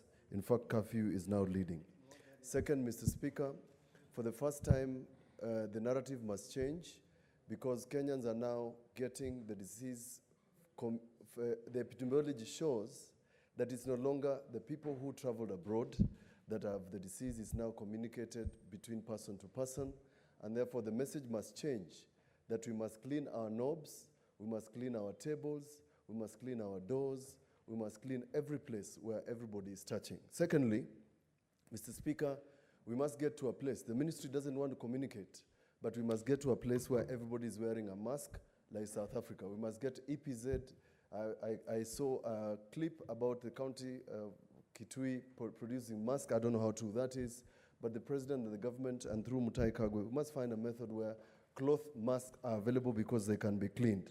On preparedness, Mr. Speaker, I'm sorry to report, and the Committee of Health must listen to this, that the government has provided 4,000 interns, 5,000 skilled workers, another 1,000, but the county governments have not been able to recruit. Only 3 counties have complied. The money might return to Treasury if nothing happens. Mr. Speaker, it has been proposed, in fact, because Kirinyaga is fighting with the County Assembly on the County Public Service Board, Kitui the same, whether this committee can ask the Public Service Commission to hire these interns and these skilled workers so that we are prepared. Thirdly, Mr. Speaker, only 3 counties have complied with isolation. Only 3. It's very sad. And this is something the committee must return to us, a verdict as to why the counties have been unable to comply. Fourth, Mr. Speaker, only 3 counties in Kenya can do testing. Only. Certification can only be given to 3 counties: Kisumu, Machakos, and Mombasa. Why? Those are things that this committee must tell us, so that, Mr. Speaker, by the time we come back, we do not want to say that health is a devolved function and governors are sleeping on the job. Mr. Speaker, on the question of how we cushion the public, Mr. Speaker, after we finish COVID, people want to go to school, students are supposed to pay loans, people are supposed to pay their mortgages. This committee, make no mistake, you're not just a health committee. You're supposed to provide with stimulus for the country. And ISPAC has given a very good document on the sort of stimulus that we need of micro enterprises, people not waiving loans for 3 months, extending payment of loans for 1 year. Mr. Speaker, but lastly, can we find a method where we can work virtually? Whether it's Senate, whether it's the county assemblies, Mr. Speaker, and I'm concerned that the Ministry of Health is telling us that now that Senate is meeting and they have confirmed cases of National Assembly, whether it's going to set a bad precedent. Mr. Speaker, we must be tested. We must be tested. I repeat, we must be tested if we must continue working, Mr. Speaker. Thank you. Senator Ali.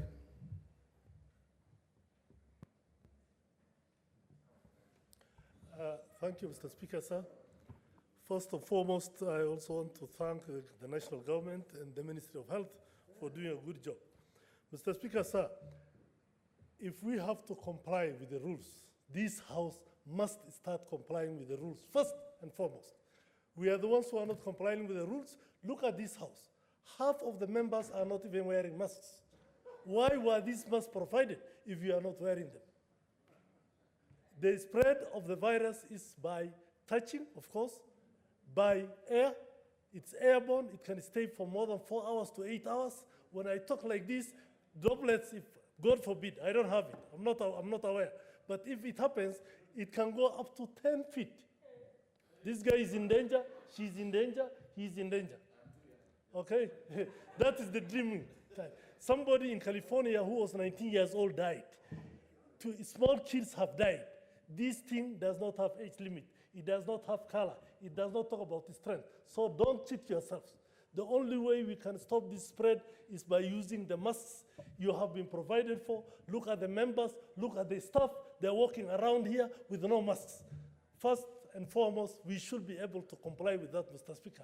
Number 2, the Health Committee has its purpose, but this job, most of these things have been given to the Ad Hoc Committee. The Ad Hoc Committee is multi-purpose, multi-agency. It should do most of those works. The Health Committee, with its vice chairman who's close to 58, and his chairman who's not given opportunity, should relax, while the ad hoc committee does its job.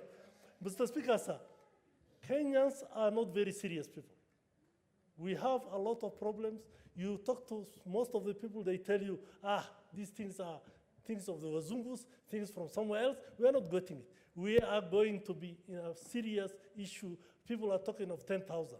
I don't want to say something which might annoy others, but I am afraid in May we will be talking of other numbers, not 10,000, if we continue the way we are continuing, Mr. Speaker.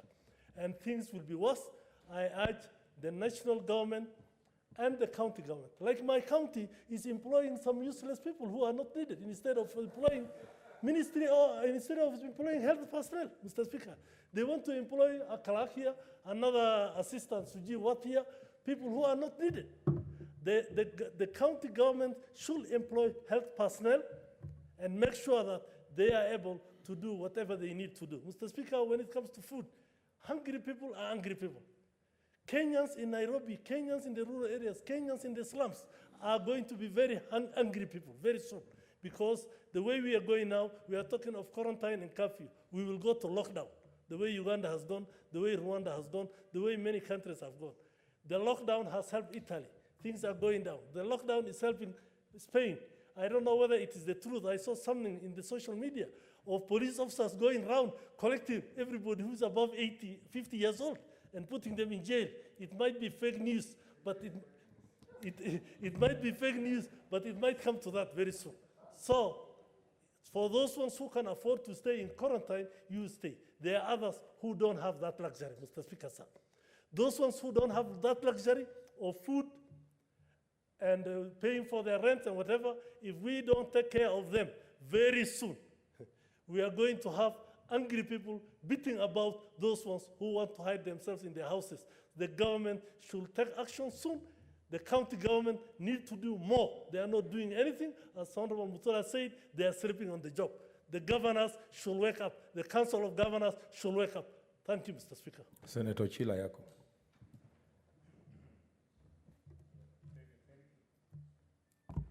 Thank you, Mr. Speaker, for giving me an opportunity to make my remarks on this very important matter.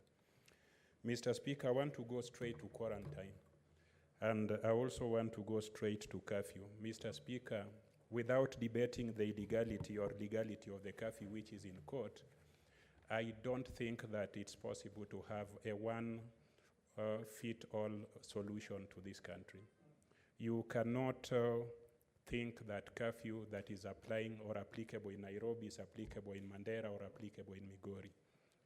Talking about Migori, we have poor widows who are looking after families. These widows sell fish, and the fish is only purchased between 6 and 9 o'clock at night. They do not have savings. They do not have anything to eat. We are imposing curfew on them. They have children who are crying at home. They have orphans they are looking after. In Migori and most counties in Nyanza, we depend on fishing. Fishing is also done at night. I try to wonder, this person who suggested curfew for the nation, what activities do people do at night that bring crowds? Is it sex or what is it? If we can identify these activities and outlaw them, then we might as well allow other people who are doing lawful activities where you can keep the sufficient social distance to operate. You cannot just lock people down and you cannot prevent them from doing things that feed them, hoping that they will be able to cooperate. I am foreseeing a situation that after 5 or 10 days, we will have people killing policemen and women. And we do not want to deal with one problem which is likely to escalate to another.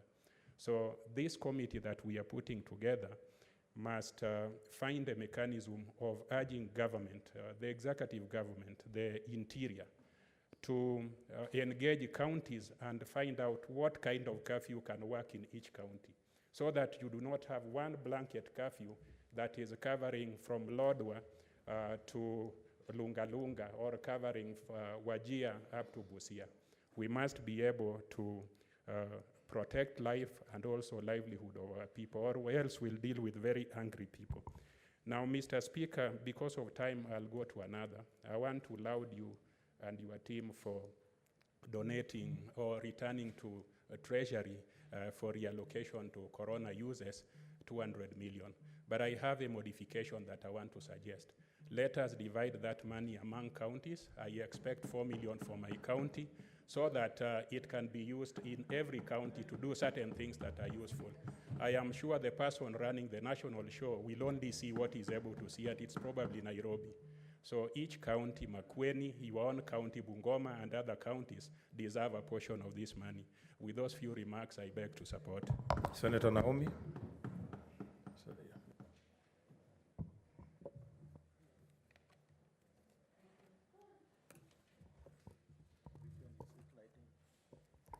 Thank you, Mr. Speaker, sir, for allowing me to add my voice to very important motion. Mr. Speaker, I support the motion and the committee, the Hoc Committee. I have a lot of faith in the list that has been presented to us, and I believe that they will do the task which is ahead of them. Mr. Speaker, I also want to laud the national government for the measures that it has taken and for the work that they are currently doing.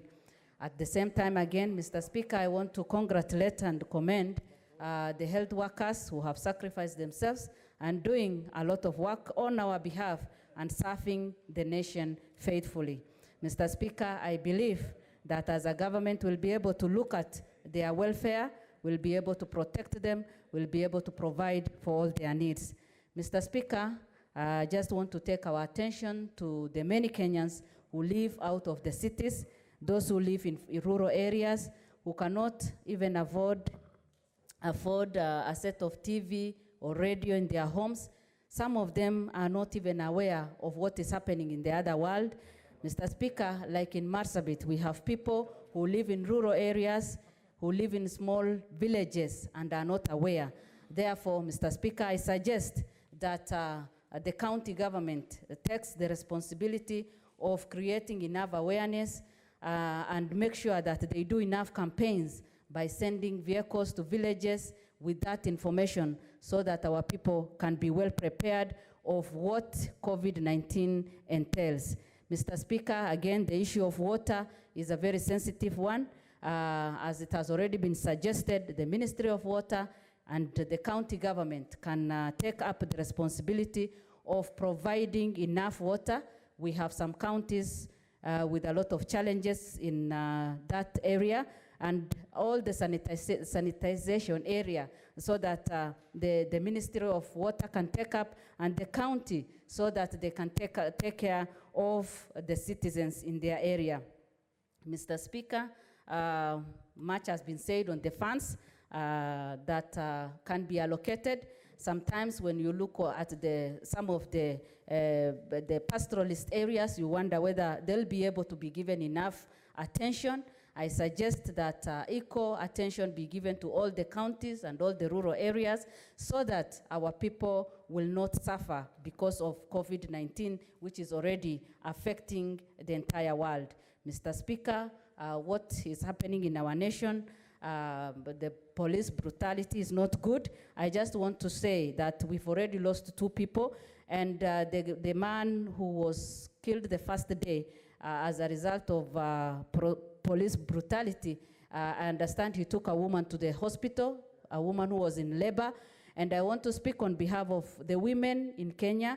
Mr. Speaker, labor comes anytime, and now that there is this curfew, the government should provide ways that women can be supported so that in case they are in labor, any district hospital or any hospital that is close to them can provide that services that they require. Mr. Speaker, again, the issue of education, I want to mention something on that before I conclude, because we have candidates who are preparing for the exams. Some of them are already living in great dilemma. They don't know what is ahead of them. I suggest that the Ministry of Education puts things clear so that the parents and the candidates who are living in anxiety can be helped psychologically so that they can prepare themselves, and so that we can comfort even the students who are there. Mr. Speaker, we know that many Kenyans are needy. We have a lot of women who are in business and their businesses have been cut down. Let us take care of all the needy cases in our society and see how best we can support them during this time. Okay. Thank you, Mr. Speaker, and I support. Senator Kabaka. We extend time. Point of order, we extend time. Thank you, Mr. Speaker, for this opportunity. What's your point of order, Senator? Pursuant to Standing Order 1, Mr. Speaker, I hereby beseech you that you exercise your power to extend times with about 30 minutes. 30 minutes. Number two, also ask those already who are in the list to yield to members who are not in that committee. On the extension of time, I don't think I will do that because of other extraneous factors. You know, the curfew is on. You're the one who is talking about, we are not advocating for police brutality, but I cannot guarantee that it will not happen. So we want to observe time. Senator Kabaka. Thank you, Mr. Speaker. I support this motion. I have 3 points, very fast. Mr. Speaker, sir, there's the issue which the banks, through the relevant statutes, the Banking Act and the Central Banking Act, that they need to actualize without issuing some statement in the newspapers that concerned customers, should get in touch in the event they have some repayment challenge. So, Mr. Speaker, sir, I think we need to anchor it in law that in situation of this nature, and I'm aware that under the Frustration of Contracts Act, the laws of Kenya, which also is a statute of general application as to where, Mr. Speaker, sir, speaks volumes about how these contracts need to be tackled. But of necessity, there is a need to suspend, subject to revisal of these contracts, that there be a moratorium and suspension of the payment of interest, or rather of these loans. Number two, Mr. Speaker, sir, it has been said, but it's very important that I also emphasize that we've seen the police brutality. I have seen the violation of the Bill of Rights, Chapter 4, which is well catered, and Articles 19 to 51. And I've seen that in this country we have suspended this provision of the law. It has become a police state in this situation, and shouldn't be. And that's why, Mr. Speaker, it's high time that this Senate summons the Interior CS together with the IG to come and explain and elucidate on this aspect. Mr. Speaker, sir, lastly, there is the issue of, I've seen the World Bank give a lot of money to the government, 6 billion, and I'm sure other donors are following suit. And it's high time this money, there be accountability for this money. Because this country, we have seen people are corrupt, and I'm not casting any aspersion. This money may disappear. This is the time people make, in times of this crisis, that people become, who line their pockets and become millionaires when people are suffering. We want accountability and the equal distribution of these monies to 8 counties. Mr. Speaker, I support. Senator Rose Nyamunga, 2 minutes, because we have to. Thank you, Mr. Speaker, for giving me this opportunity. I just want to add my voice to many people who have supported who have congratulated the President and everybody in authority of the steps that they've taken since the outbreak of this COVID-19. Mr. Speaker, my simple point is people, the rural poor. If we don't put it in place and understand how any information or any support is going to reach the rural poor, I think we will not be doing justice to this nation. And secondly, apart from the rural poor, even the urban poor, we need to make sure that our people who are mostly affected, because some of us, maybe we have food in our stores, but there are people who live from hand to mouth. They must go to work, and it is very critical. So we must take care of these people. And apart from that, lastly, Mr. Speaker, you know very well that apart from the COVID-19, we also have the floods that has already set itself in Kenya. Many people have suffered, more so from Kisumu County, Busia County. These are counties which are really suffering right now. And if you combine the COVID-19 together with the floods, people have been misplaced. There are a lot of suffering. going on in the rural areas, in some specific areas of this republic. I would like to urge the Ministry of Devolution, together with the Ministry of Health, that much as we want to concentrate on the COVID-19, it is important that we also extend a hand, and a very critical hand, to people who are suffering from floods. It is out there, the roads have been broken, people have been displaced, Mr. Speaker, and it is a very sad state of affairs. So, Mr. Speaker, I support everything, even the money that has been donated by the Senate to take care of the pandemic. But how is it going to reach the rural people? How is this money going to be spent? Is it going to be used for the intended purpose, or as usual, it will go in a few hands and the right people are not going to benefit? I thank you, Mr. Speaker. Honorable Senators, I know there's still an interest, but we only have 5 minutes. We have the movers to reply, and I have to put the question. So I now call the mover to reply. Is this? Say 1 minute. Thank you, Mr. Speaker. I wish to reply. And Mr. Speaker, it's unfortunate that we didn't have time to contribute to this important motion. And I think Kenyans are really watching. They are excited, but time does not allow us. Mr. Speaker, I think this committee has a lot of work to be done. It's not a matter of maybe looking at what the extent or the problem of corona or the strategies that are being employed. Mr. Speaker, there is a bigger problem in this country that we really need to look at. Mr. Speaker, there are a lot of donors that are contributing money. Government is putting in a lot of money. And I think it's important for the committee to sit with the National Steering Committee and see how that money is allocated to the counties so that it can help Kenyans. Number two, Mr. Speaker, a lot has been said. Issues of water, especially in rural areas, it's a big problem. For some of us who come from pastoral communities, we don't even get water. Mothers are actually tracking 1 hour or 2 hours to get to water. But how are they going to help themselves this time of corona? A lot needs to be done. Children are at home. They need actually to study. They need to sit for their exams. How are you going to handle all this? Mr. Speaker, let me take this opportunity to thank all the members who have done their contribution. But the committee, I know they have the ability and also enough energy to make sure that this House is active and look into the issues of oversight as required by law, because I know most of the counties are going to misuse the budgetary allocation for their own interest instead of helping ordinary Kenyans. Mr. Speaker, I think we'll have to give enough time to the committee and a lot of cooperation to make sure that they have done the right thing, and also advise Kenyans and advise this committee so that Senate is seen that it's on top of things when Kenya is in dire need of help. I thank you.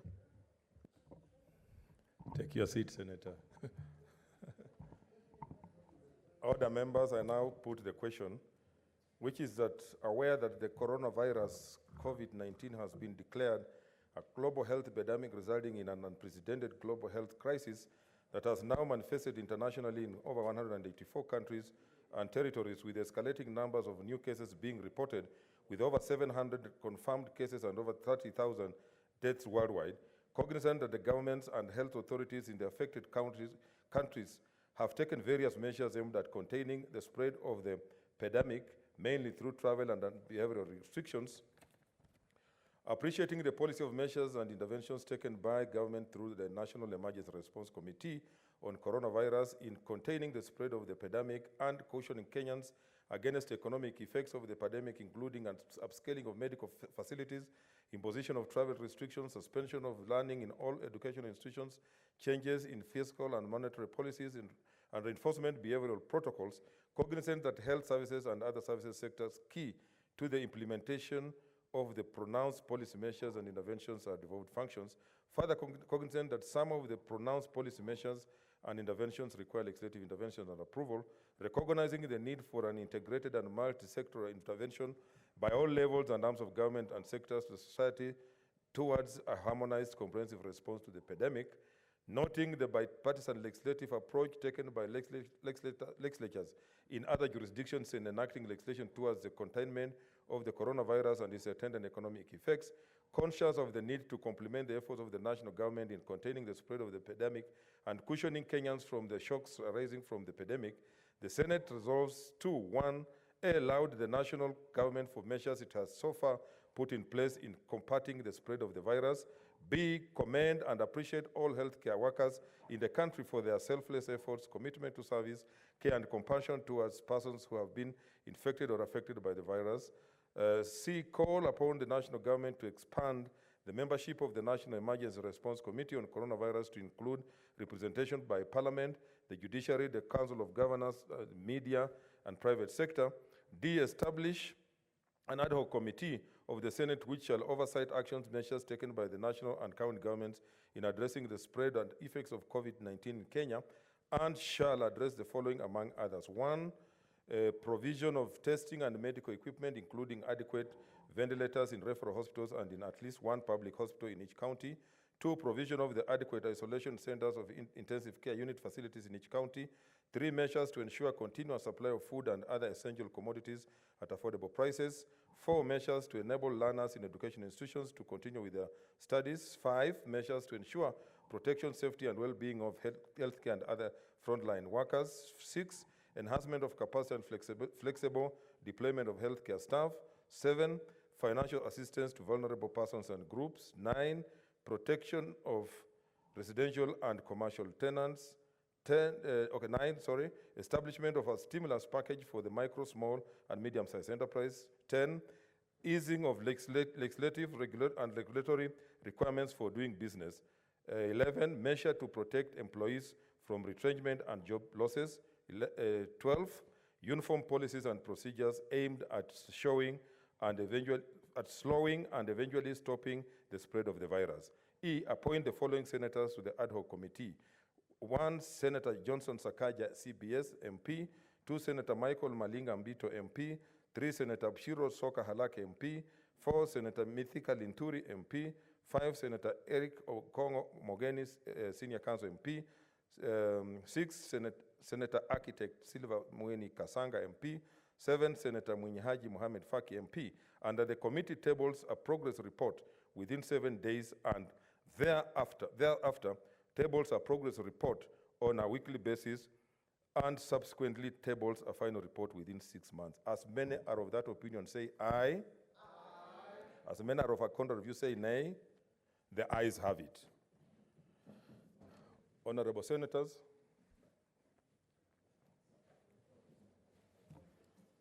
it is now 4:30 p.m., time to interrupt the business of the Senate. The House therefore stands adjourned until Tuesday, 7th April 2020 at 2:30 p.m.